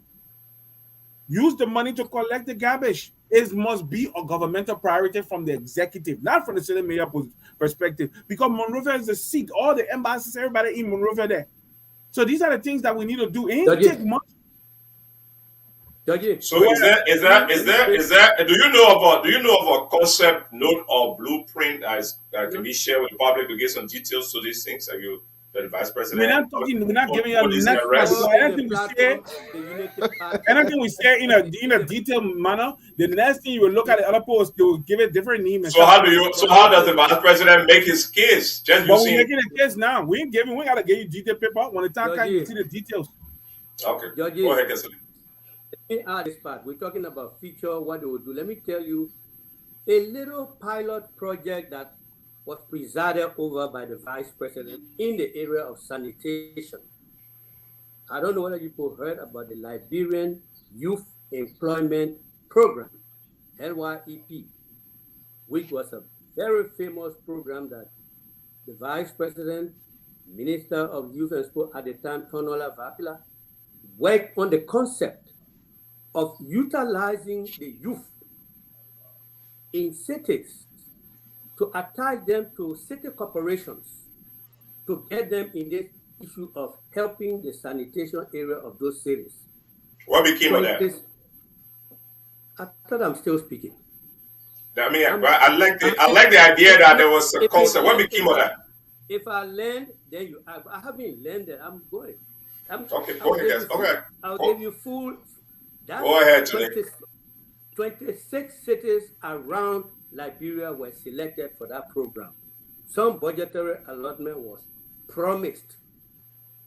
Some was given. And the youth are all in town. I mean, people like Mohamed Nasser there, all these young people that were around, they were recruited. And the groups were set in these cities. Joseph Boakai was the steering committee chair. It was a multi-agency steering committee. Probably were inside there, Youth and Sport inside there, this other group inside there, and this and that. He was the chairman of the steering committee. I mean, I was acting like pretty much secretary because I was in his office. And the regular meeting took place at the Capitol on the second floor there in the conference room. All these agencies will come with city corporation, with GSA and so forth. The program became so successful. Joseph Boakai used to tour the area and go to those stuff. Bopolu, we went to Bopolu, other cities.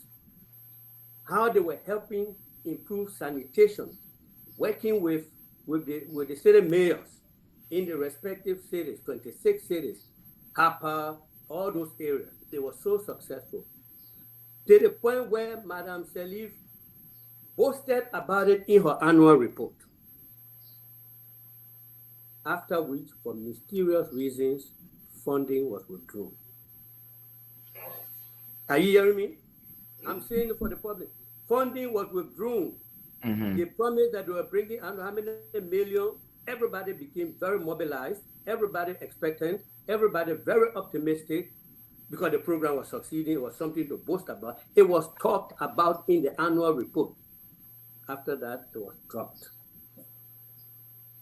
And there was no explanation for something a president boasts about in the annual report to later be scrapped. Okay. So this was during the administration of Mr. Sirleaf and Vice Boakai. Okay. All right. Exactly. Can we move on? Yeah. I don't want to add that portion. Yeah, that's a good point. Good to know that. Good to know that. Can we move on to tourism? I will send you the launching speech to you, Saros, when we're launching in Kakata. I appreciate that. So my assumption is that should the vice president become president, these are some of the things that he will be able to do. So please say when he becomes. Don't say if.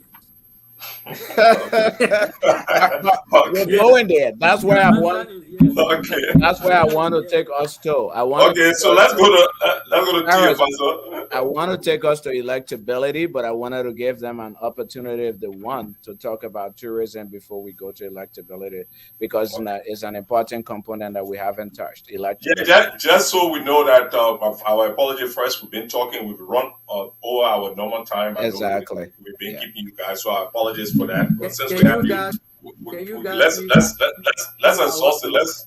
Let's facilitate it quickly. Talk to tourism, then we'll talk. We'll go to Alfonso so he can open the other area of discussion. Pandora. I have a question. I have a quick question. Why are you guys not on Facebook Live? We are. But I can't. I don't have the one you said is not live. They can't see the program. Yeah. Okay. While you guys talking, I'll go in the back and find the link. Okay. Thank you. Because it's more important. You always share it, so we share it, and the people who know us share it, and you have more people tuning in. I gave Sarah's heart on the whole last night on that issue. Yeah. I think we got there. I'm looking at Facebook Live. Yeah. So election center. I'll get a link for you in a minute. Do you want to go to electability, or do you want to talk about tourism? Then you go to electability because we gotta go. Okay, so let's talk about electability. So Mr. Kesselly just said that we shouldn't say if, we should say when he gets elected. Means he's convinced that the former vice president will get elected. I was just cracking a joke. I know. So tell the listening audience a little bit about why you are so sure, or you believe very strongly that he will get elected. He ran the last time. I mean, a lot of you who were there were sure that he was going to win as well, and that did not happen. So this time around, what's different? Yeah, let me go on saying you're the last person to talk. Let me say this to you, right? From 2005, they I say the aura, the inevitability, or the shadow of George Weah loomed large over every election cycle we had. Yep. Whenever president was taking, it was like the guy was always in the background. People were considering him and all of that. Let me tell you something. I supported Boakai in 2017. I wasn't in the country, but I knew he wasn't going to win. The reason I knew he wasn't going to win because of two factors. One factor is called Madam Sirleaf. The second factor is the popularity of George Weah. I knew also that Weah project had to come to pass so that we as a people can go past it. I knew until the people elected that man and he failed them miserably, they will always have used him to say they believe that he would have done a better job. When a man became a senator, he never passed one bill. He never had one town hall. He never went back to the people who voted for him and to even tell them thank you, even in Newtown, West Point, Claratown, Slipway, or Vartown, whatever, up to Newtown. He never went anywhere to go and tell anybody, to community, to say thank you, my people, for voting me as senator. Nothing of that kind. And I knew he was going to be a miserable failure as president. So, but we had to get over that George Weah project, my brother. There is no way we're going to maintain our sanity and be free as a people until this man became president and show to the people how unfit he is to be president. Then the Liberian people will move past it. So right now, this is where we are. And let me tell you something. Sometimes when you harvest the fruit and it's not ripe, you cannot enjoy it. you cannot enjoy it. In the situation, George, the link is in your box. Yeah, I see it. Okay. And the reality is, when it comes to Joseph Human Boakai, the fruit is ripe. It's the right time. So when you ask for electability, the first thing is the people tried that alternative called George Weah, and they knew how woeful he was. Now there's no Charles Bromsky. So who's next? It's not the stranger that was in Nigeria for all those years and never looked to Liberia when we were struggling here. It's the man who has stayed in Liberia and have been married to the same woman for 50 years and have shown to the Liberian people that he's a genuine individual. When it comes to electability, I keep telling people this. Campaigns do not win elections in Liberia. Nobody will fool you.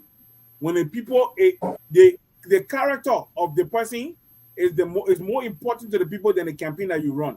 When the people have weighed you and they have found that you are dependable, they will invest their time in you. They have weighed just a human Boakai. They found out that all the feckless and finicky arguments against him doesn't stand a chance, doesn't take away from who he is as a person. So they are ready to make Joseph Human Boakai president. So George, let me ask a question. You say the people have decided. How is that? Let's deal with it one by one. You say the people. Let me just take this point. Which people? What are you talking about now? The people in Liberia? Yeah. Oh yeah, go ask the ANC people. No. I'm not asking the ANC people. My man, you are not to that thing here. Politics we're talking here. Listen, go ask the ANC people. They instituted 2 surveys. They can't even talk about the survey report. They know what they got from inside. They instituted one time. Mariah was brave to say 60% of the Liberian women say they are on show. What about the other demographics in Liberia? They can't talk about it because they know what the results show. They instituted their own survey, their own poll, and they got the result from it, but they're scared to talk about it. They bury it. So that whole thing was a fiasco. So the only indicator that we have of the potential summit is the last election, and then even that is not reliable because it been so many years. Yeah. Thank you. But let's look at the scale. He came second to George Weah. George Weah won every county almost, right? And George Weah has shown to be an abject failure, a poor leader, a man self-consumed, egomaniac, a man based on his own self. They know George Weah is a failure. You want to look at the numbers? I can bring it up for you. What numbers? The elections in 2017, the vice president got less than 20% of the vote. Yeah, but it doesn't matter. What matters here is, I already said it. I said George Weah was a populist candidate. They voted for the person because they believe George Weah got 25% of the vote. So it doesn't matter about George Weah. There's a whole lot of vote out there. Yeah, but the vote that is out there, let me tell you something. How much Cummings got? Cummings got probably about 7 or 6%. He couldn't even win Maryland County. He won no. That's 2017. It plays to the same argument. Everybody didn't have the numbers. Bro, Liberian people have not moved. They have not moved anywhere. The country has not changed drastically in 6 years in terms of Tulay. The recent voter registry is 2.5 million. So in 2017 it was 2.2 million. Even in that election, less than half of the people voted for both Boakai and Weah. In the runoff that you say Weah won 14 counties, 50% of the people did not vote. Is Prince Johnson in the race? Prince Johnson? Yeah. What does that mean? Was he in the race in 2017? So is Prince Johnson now who will vote for Boakai? Finally, we'll come back to that. That question, I must say, asking the question too. Is not in the race. How many votes did Prince Johnson get? Prince Johnson got about 50% of the Nima vote. Okay, is he in the race now? No, he's not. Okay, the man who got 50% of Nima vote, who is he supporting in this election? So you are implying that Gonglo will not get vote? Well, Gonglo's vote will be negligible in Nima County. So again, let's go back. Let's focus on electability. I don't know if Mr. Kesselly agrees with you on that Gonglo will voting Nima will be negligible because but let's leave it. So I want us. But Tony won't talk now. I know he will. I want us if when you finish talking, Mr. Kesselly, or while you're talking, it's important to look backwards at the numbers in 2017, but I think it's also even more important to look at the numbers now. Because if you say your candidate is going to win, he has to get the numbers to win, right? And we're looking at the voter registration here is in front of us. Where do you think he can win or win enough votes to be able to win the presidency? So maybe you can add that to your response, Mr. Kesselly. I know Tulay mentioned Nimba, the Okay, Nimba but factor and Prince Johnson, so forth. Is before there I any get to other that, place? Yeah. before I get to that point, let me talk about the suitability of Joseph Boakai. So that's the issue here. This is a man that this country, Liberia, has qualified twice as a person ready for the presidency. When they elect you as vice president, it's a statement that, look, you are fit to be president. Well, you could be right by saying, well, okay, maybe he was fit 2017, but the people no longer think he's fit 2023. That could be the argument. But a person who is sitting in the seat of another person who spent 19 years in that office, William Richard Talbot, sat in the vice presidency for 19 years. And when he became president today, even though he was killed by the circumstances of the times, but today, by the little moves he made, people are not looking at him in a demeaning way. People are not condemning him. Instead, people are beginning to feel, we might have had our best president. It was because of the experience that he got over those 19 years. The patience, the experience, the enlightenment. There is no one in the race today that comes close to Joseph Boakai when it comes to suitability to be president now. Nobody. There are some people who went with Joseph Boakai government, they were there. Joseph Boakai has sat in the vice presidency, comported himself according to the Constitution. At no point did Madam Selly say, wow, my vice president is this and that. As for Joel Howard Taylor, you all know the story. It was a bumpy ride. I was in the office.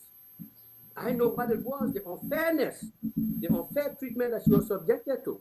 Well, today we are in a different world now. I'm happy that things turned around, but it was not easy. She had to hold her ground. She had to basically hold her emotion to withstand the kind of treatment. I had personal discussions with party leaders and their opinion about Joel Howard Taylor.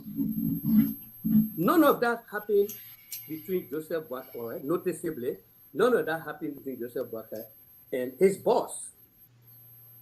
I think where they might have crossed each other was somebody didn't want somebody to continue, wanted both of them to retire, and which was unfair. You cannot make such a decision for your French citizens. They have their own opinion, their own decision, how to live their lives. So then what happened? People will say today, he didn't win. Okay, I agree, he didn't win. We can throw our eyes the other way and now realize factors that got him not to win. I'm not minimizing George Okonkwo's popularity, which was already a challenge for Joseph Boakai. But then the straw that broke the camel's back was even you couldn't refer to Joseph Boakai as establishment candidate because the head of the establishment was nowhere around him to give him the kind of thing he needed to be the incumbent, to have that incumbency advantage. Everything was taken from him. And the other side was being, urged on. So yeah, he got defeated. But look at the figures. In spite of all of that, he ended up coming second. All the people who are challenging him now, apart from George Weah, who won, all the other ones never came close to him. Cummings was all the way down there, 5th place, 7%. Tiawan has not participated in any election, national election in his life. Moniba has not. And the other people score some percentages that we don't want to talk about. Ogu, before you go ahead, why are they encouraging? You see, I just hate when young people allow themselves to be used as stooges. Why are they encouraging Clarence Moniba to run in this election when they know fully well he has no political constituency in Liberia? Why? And that's where I. But Tulay, who is encouraging somebody to run? Everybody has a right to run, right? No. Look, let me say this: the man has his right to run. Agree, but whoever pushing him, you know what I mean? Whoever pushing whatever, like I said, Prince Johnson is not Jeremiah Kuhn. Jeremiah taking his conscious steps. The same way Moniba, who we work with, is a younger brother, at the place there, he was a very effective person, very admirable. I mean, the vice president was very fond of him. He decides now that he wants to be, let me tell you, some people declare themselves for president who got to know politics. Some people declare themselves for president not to win the election that time, but maybe to sell their name. They know they will not come in. Yeah. Some people get the election not because they want to win, but because they want somebody else. Yeah, let the way Kumi is looking at 2029, but he just doing it to run interfering for George Weah. Okay, Tony. We got with the extended time. We got. Let me give a notice that we got about 10 minutes, so that we don't keep people going. But now that you're going to talk, you guys, I'll give you guys both of you the chance to burn that 10 minutes. But I wanted to add another burden on this, and we're talking about suitability that you brought up. You just mentioned Tolba. Tolba was 58 years old in 1971 when he became president, right? There are concerns that the vice president is of age. He may not be well. There are indications, I don't know what is proving, that he carries a pacemaker. Do you think the Liberian people should be concerned about that? Okay, Vice President Dick Cheney carried pacemaker throughout his leadership here in America. All right? He was the vice president of the United States. Yeah. And which has more responsibility than vice president of Liberia. But we have one of the best medical systems in the world. Should Liberian people be concerned about first? Does the vice president have a pacemaker? And I hate that though. No, it's a yes or no answer, or I don't know. I don't know, because I don't have medical history. I will not disclose anybody's medical. I mean, it's even against law. I am not the one that would disclose. I don't have. If he does have it, don't you think Liberians should be concerned? No. You journalists should be able. Look, the election commission is there. What the election commission requires is to ask them to produce. Should the vice president hide his medical condition? Excuse me? Should the vice president hide his medical condition if he was there? But what does that medical condition have to do with making executive decisions? It has to do with his fitness to govern, Tulay. If you don't want answer to your question, nothing. Then you ask me. Go ahead. The vice president should abide by all National Election Commission laws, not your wishes, or not anybody's wishes. No, I'm talking as a voter. You think the voters need to know apart from laws? I'm saying what he needs to know. The election commission know what is supposed to be made available to the people. Okay. Anything beyond that will be his discretion. You can decide that because he showed me a medical paper, I'm not voting for him. That's your discretion. But you cannot what is not in the rules, and I wouldn't care because to release information, I wouldn't mind. But you saw Donald Trump saying that this man must release his birth certificate.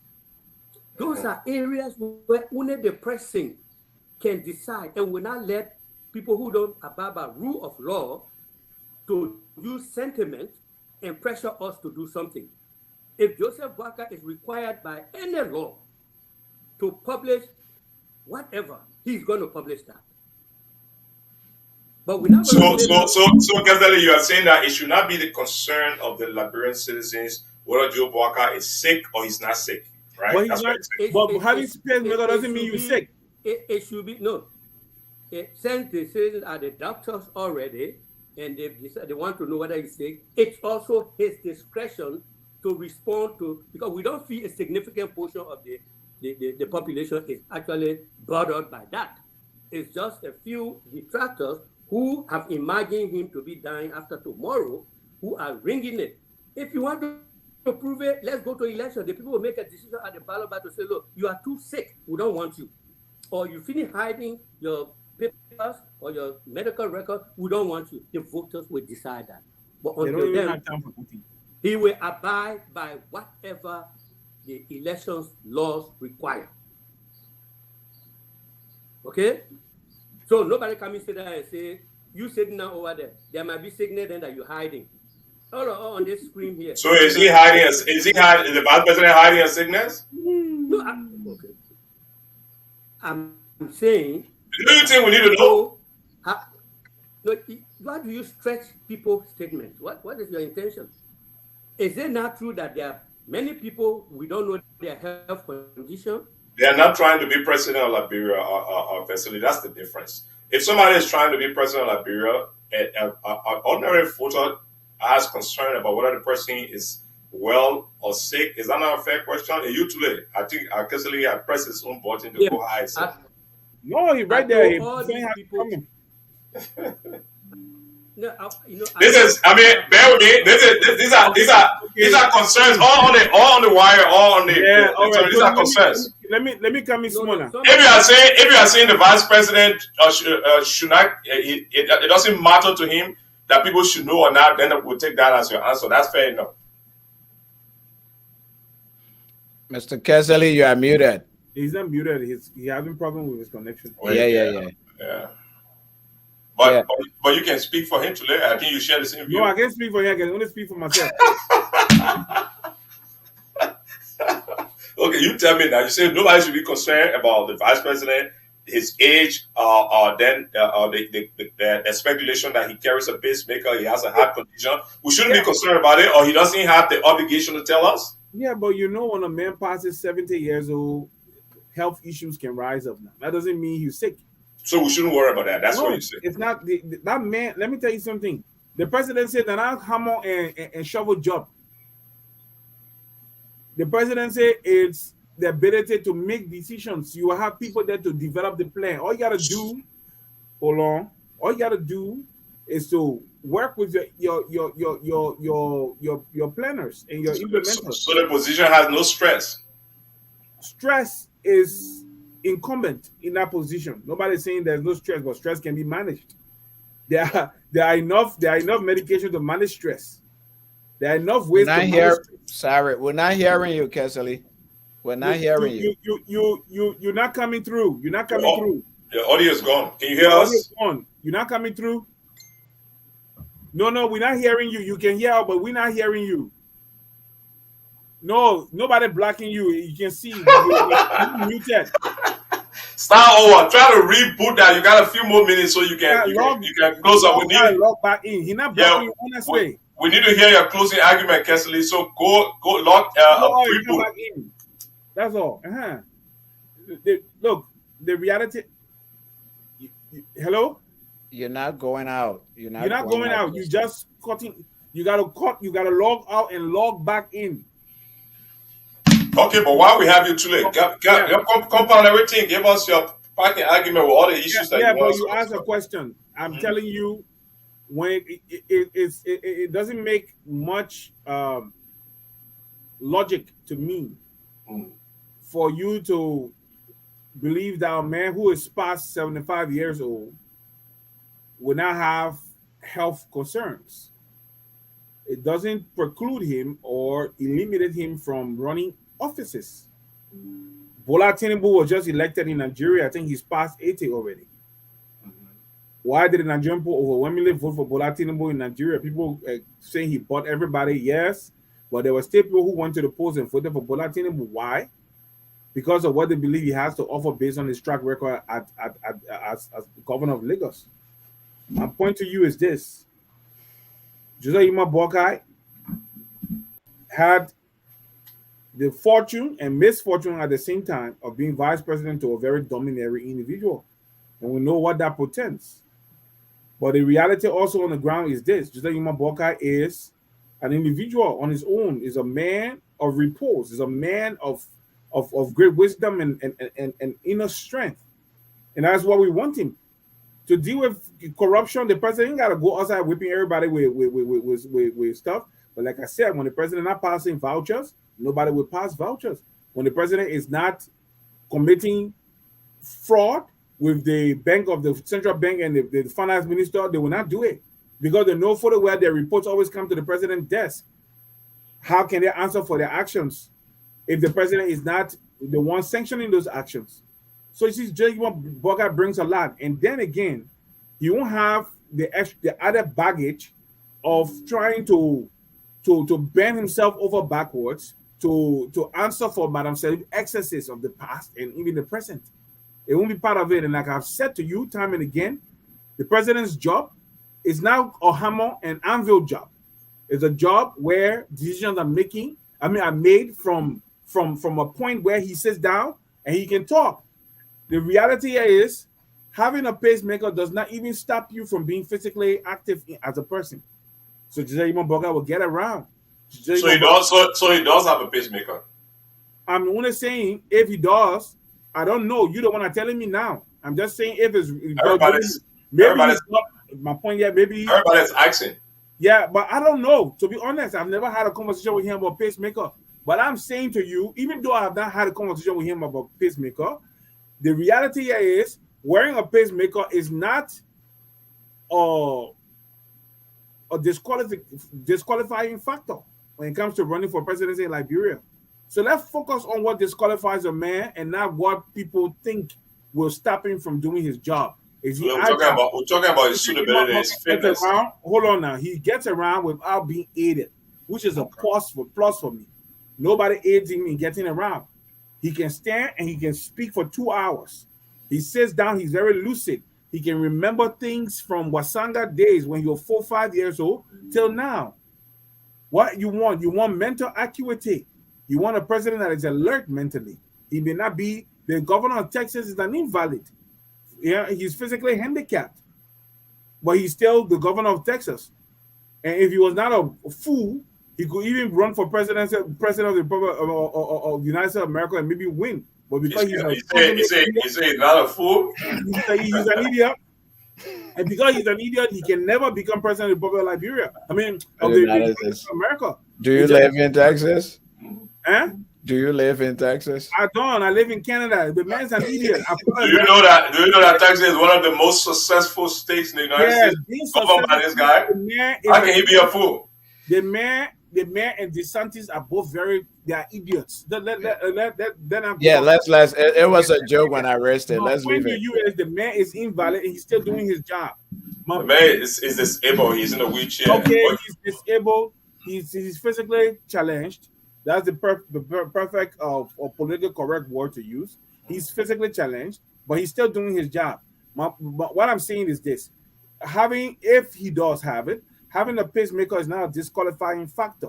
I'm also saying that he is, as far as I'm concerned, the pacemaker doesn't affect his brain. His brain works very well. Sit down and listen to him talk about things. That man is something. That man is very smart. I was just listening to him today, and they asked him a question that was very, very, very, very. Most people who have flung that question, the way he answered it told me how mentally sound he is. That's what we want. Let me tell you something. Joseph Yuma Boakai will be a transitional president for us. Transition from the mess, restoring and fixing Liberia in the sense that bringing that kind of restoration of integrity and honesty to Liberia. We want him to take shovel to go clean Broad Street. We'll hire people to do that. Okay? You're not cleaning snow. When somebody wearing pacemaker, they can say, be careful when you're cleaning snow. You're not cleaning snow. You're not doing no physical work. The only thing he needs to do is to walk around, exercise, eat well, sleep well to maintain his health. He will be okay. All those things are not disqualifying factors. So we shouldn't make them. Okay, you make a thank good you. point. I'll pass to you, Alfonso, to close. We are really hope for Kesselly to give us his parting statement. I don't know why he's not coming back. Yeah, he's not coming back in. Yeah. So go ahead. No, I'm saying that asking the question is a legitimate question. It has to do with, as you said, Brother Gray, his fitness to govern. People are concerned about it. It's out there, and as journalists, our role is to post it to you all. And you've answered correctly as well. You've said it doesn't matter. It's not an issue, and you're not going to buy into it. That's fair. That's a fair answer. But I also wanted to clarify that Brother Gray asking that question is legitimate. I'm not complaining you. Yeah, no, I just wanted I've to. never complained on any of your questions yet because I have answers for every one of them, no matter how you twist it. Exactly. So we are moving forward. You raised two issues. Why you believe that he's electable? You said because Joshua is no longer popular. He squandered whatever his popularity was, and also that again, you also said that the reason why that handicapped Mr. Boakai in the 2017 election. Another reason was Ellen Johnson Sirleaf's role in the process. So because of those two reasons, plus one or two you've named, Kesselly is back. That VP Boakai's path to the presidency is now clearer than it was in 2017. I just want to use that as a recap, and then of course, Mr. Gray, if you like, you can go to Mr. Kesselly. Yeah, I'll tell you what. We've exhausted a whole lot of time, and not to constrain you, but Kesselly, we missed you. Your bike. Can you give us a sound check to see if we can hear you? Hello. Mm-hmm. Yeah, we can hear you loud and clear. Yeah, I stopped blocking you. Come on, I didn't block you. You probably had an issue down there. So go ahead. And what we have to do now, Anthony, is to give you an opportunity to give us your parting comments, cover the things that you didn't cover, and do a summary of your position. Like you were not here when Alfonso was making a point. There are reasons why we are asking this question that we are asking it because it's in the public space. Eventually, as the vice president avails himself more and more into the elections, those questions will be asked unless you guys can really make the case and clear it out. So I hope you are not taking offense that we're asking those questions. Not at all. I wanted to state that we Liberians have to stick by the rules. It's the same thing as this Prince Johnson issue. If people knew the position I have on Prince Johnson, but that doesn't negate the fact that I feel that he is a Liberian, he has a right. We can't go around convicting people in our personal selves based on allegations and then do it lopsidedly. You hide your own war crimes people, but you highlight the other person. That was my case about that. So it's the same as the pacemaker or whatever maker or this and that.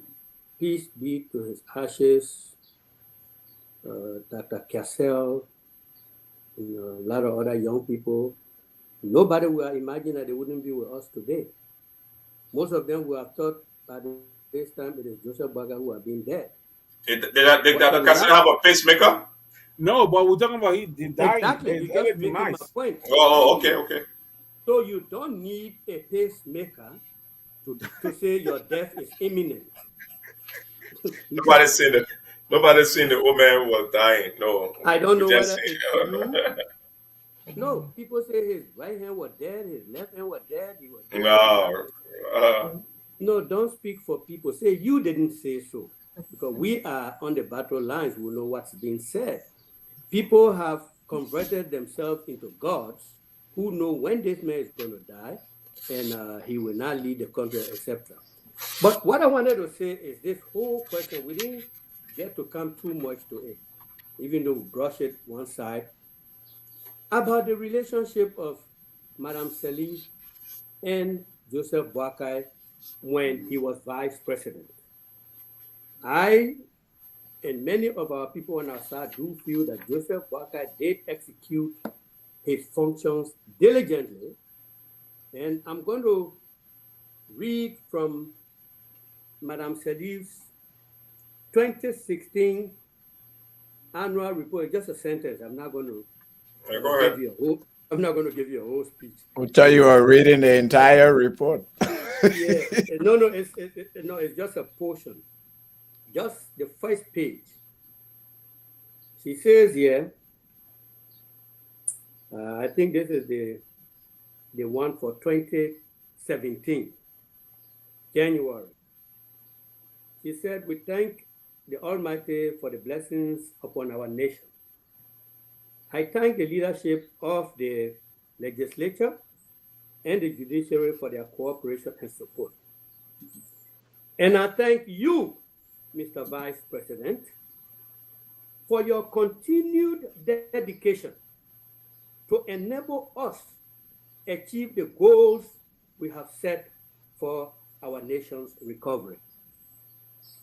That is the showering of appreciation on Joseph Boakai by his boss in 2017.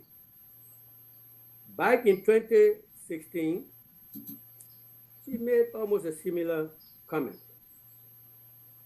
My thanks, normally she would thank the legislature, she would thank the judiciary, and then she would say, "My thanks also to you, Mr. Vice President, for your dedication and support. Collectively, we have been able to make significant achievements in our goals for national recovery." Those are the two last States of the Nation address. If you are not very much in appreciation of somebody, you just go on, you don't even mention it. But she took particular pains to recognize the Vice President, apart from the legislature, apart from the judiciary, specifically the Vice President, for his continued dedication. So people who say the Vice President was just there, he was a packer and all of that stuff, want to ignore the gross betrayal that the Vice President fell victim of after serving so diligently, obediently, according to the Constitution of Liberia. So I wanted people to know that the Vice President is not a person who believes in vengeance. I dealt with him. And one of the most laughable things, Georgie, I wanted to tell these people, because I worked with him for about 6 years.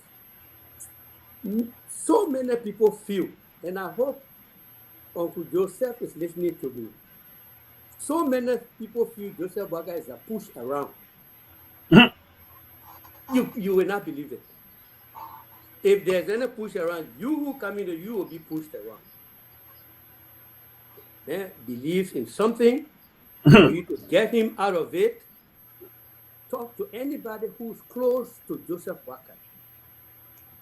He is not a push around. You are seeing examples. People who expected certain things that they will just walk over him for him to make them this or make them that. You are seeing where we are. A typical example of the beginning of the problem between them. Some people felt this contract being handed to somebody. A person was telling Joseph Boakai what to do, this and that. The old man is meticulous. He got his focus. You can say all you want. Even as I'm here, I say it all over. I did not support the nomination of Jeremiah Kuhn. I told him. I wrote my tear. All my suggestions, I said share with anybody. But some people think when Joseph Boakai wakes up in the morning, he calls Kesselly, "What we're doing today?" And suppose they don't think this woman is pushed over.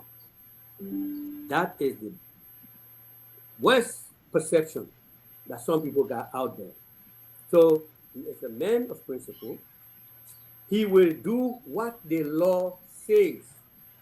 His son was dealt with at the maritime. One way, who would temper with a vice president's son when they are the one that put you there? Jojo had no recourse to his father. He had to face what their rules said. That's the kind of person we have in Joseph Boakai. You see some of us behind him, people say we're running to go get government money back. If I wanted a job, I work with Madam Joy Howard Taylor. The person who made me to work with Madam Joy Howard Taylor, thanks to her for accepting, for being gracious, but was my friend who knew me long time. He prevailed on me not to leave the country, Mabutu Nipa. It was followed by an invitation to how I worked. And I think I did well, the best I could do, with all honesty. So if I wanted job, I could go sell myself to CDC. I wanted money.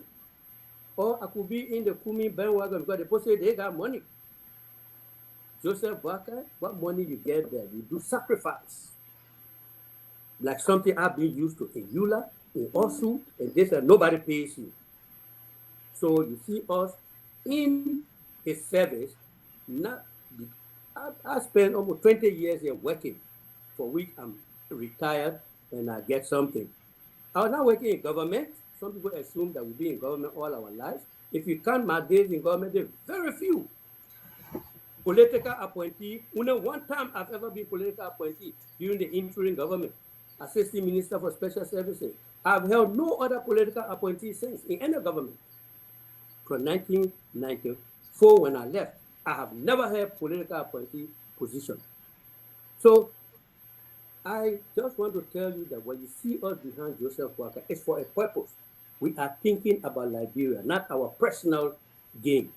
The old man is the best suited to come and disconnect us from this ugly past, to come and set some standards, to come and rescue our image, and to set us back on a better, more promising trajectory. Thank you. Thank you very much, Mr. Kesselly. George, do you have any closing parting statement? We are almost, in fact, we are almost. Yeah. Okay, this is what I want to say. And you can make it as quickly as you can. We appreciate it. We're not squeezing you. Yeah, the reality here is most of what you hear as argument against Joseph Boakai is just based on frivolous presumptions or assumptions. Nothing real. They're looking for corruption, so they go to ADA labs, so the project failed because of his leadership. When they don't even know that he had nothing statutorily to do with ADA lab. So that's a misconception that I think we have dealt with sufficiently here.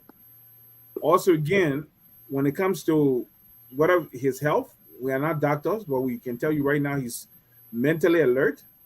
And he has the principles and the values that we are looking for in the leadership.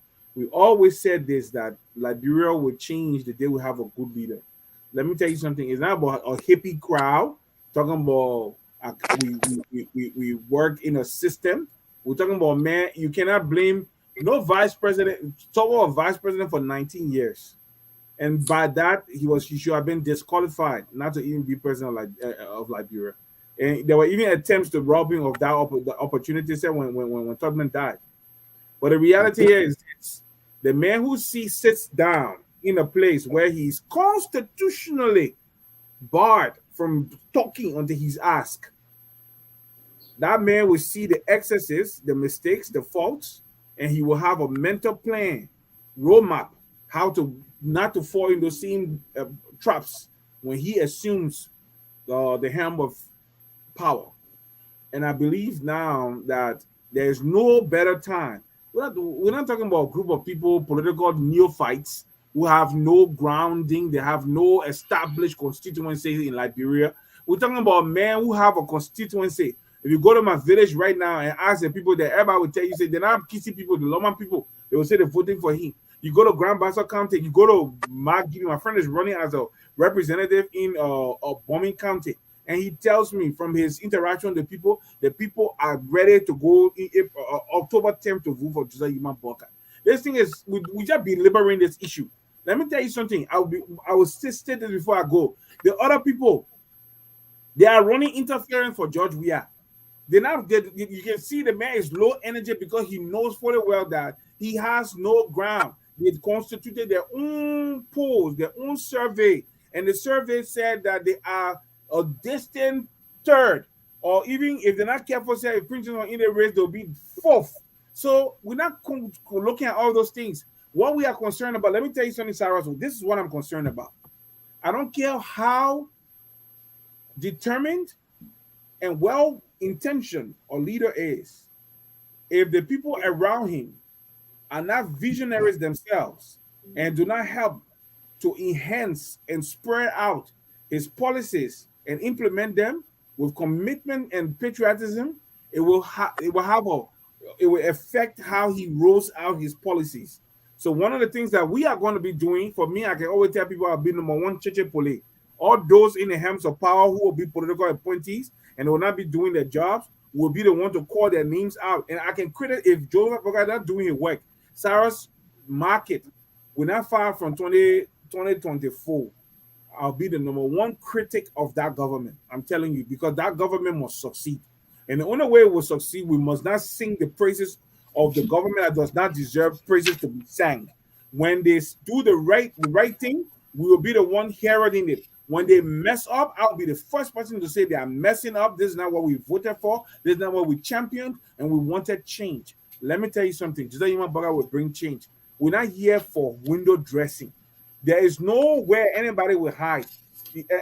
And Tony just told you about Jojo having issues at Maritime. The man is his own man. You're working. You will face the music. You will find solution to your problem. I'm not interfering for you. You don't know just like Human Burger. Ask his children. He will tell you. I can tell you personal stories, but they're not my business. They're not my story. So yeah. So we got. Man, I forgot a portion that is very interesting. I beg you. If you can just give me 2-3 minutes. No, minutes too much. We'll get you one. Can you talk? And we will soon go. So critical of me. Go ahead. Go ahead, man. I mean, go ahead. Because it's very. I just want to tell you, people. Somebody call me. Can you hear me? Yeah. Loud and clear. Somebody call me, a respectable person. I will never support Joseph Boakai because look at the man. In the mayor office, social kissy people were there. A lot of people carried it. That's why I'm begging for this time to just quickly clarify that. In Joseph Boakai's office as vice president, from 2012 to 2017, where I joined them 2013, there was only one PC man in the top level staff, one George Sarr, Press and Public Affairs. The chief of staff, Samuel A. Steve Quia, was not even from Lofa. And he's CDC man. He came 2005 as a CDC man, second round, before they came to support the Omen. Yeah. The Omen didn't discriminate. But for the first 3 highest people in the office were former CDC supporters. Let me tell you that. The deputy chief of staff was from Cape Mount, Claude Carter. He's right now working still in Madam Joy Howard Taylor office. He was deputy chief of staff. He was now, he's how do you call it?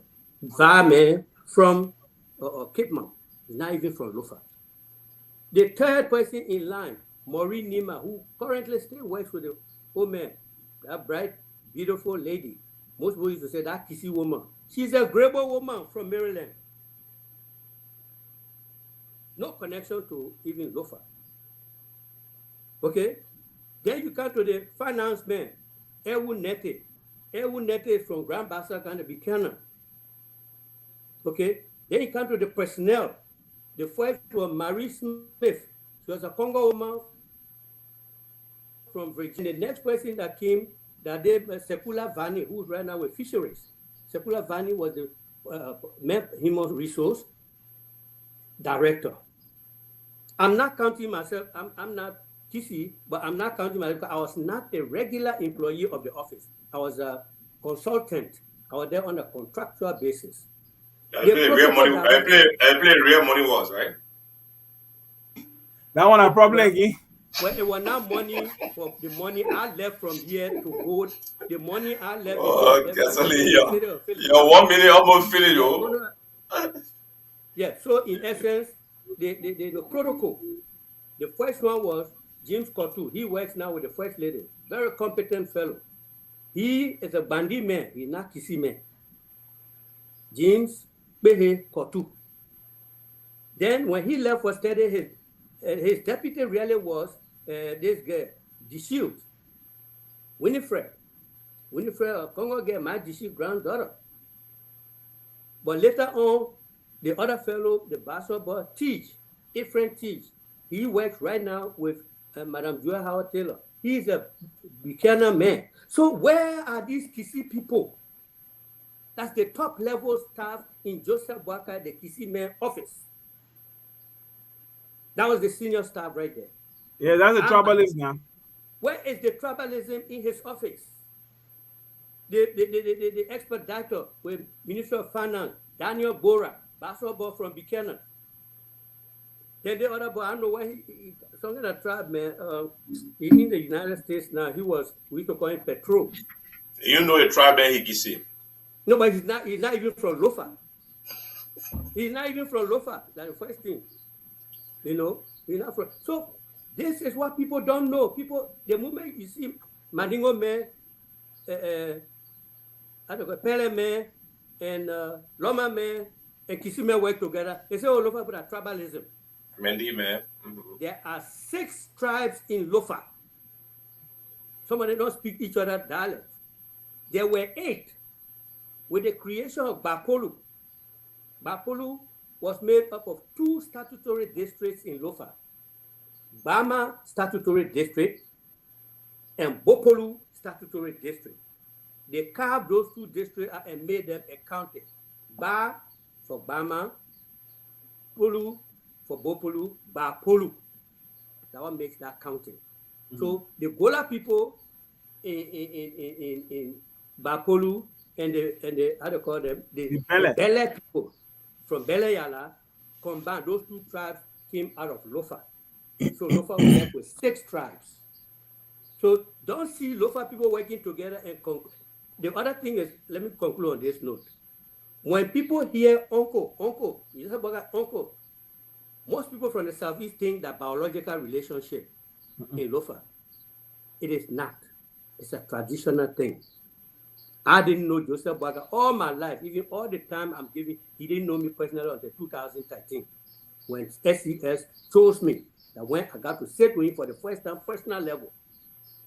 Okay? So I just want to make these points because they are critical, they are in the air, and we didn't have the chance to get over that. He is not tribalistic. Most of the people that push for him to be vice president were Congo people. Most of the people that he was, how they call they play with, what is school name? CWA with. They were his best friends. William Knuckles, McLean, and this and they were his buddies. He's not tribalistic and he's not against Congo people. Thank you. Okay, thank you very much, Anthony. Well, look, ladies and gentlemen, we're taking a hell of a piece of your time, and I think we had a lengthy and good show today. I'd like to thank the panelists, also Fadiga who left early, and I'd like to give a special thanks to Chester, even though we couldn't get him to express his voice. We would love to have his impression about what's happening in Liberia. And I'd like to thank my co-host, Fansel. Thanks a lot. Thanks for your moderation. I will let you close up with us if you have anything to say, and then we'll leave our audience. Guys, I got to go. Bye-bye. No, except to thank the guests for coming. And I think it was an important show. And, again, the idea was to give you an opportunity, and I'm sure you've utilized it to the best of your abilities. Thank you for coming. Thank you, Alfonso. Thank you very much, man. Have a good day. Yeah, I'm out here. Reach out to me. You're out of my pressure now. The whole of yesterday I was on you. No, you're good, man. I want to make sure that we have everything right. Thank you. Thank you very much. Thank you for coming. Thank you.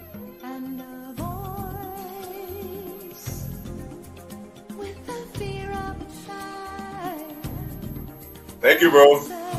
All right, Cyrus. Thank you. It was a good run. Yeah. All right. Take care.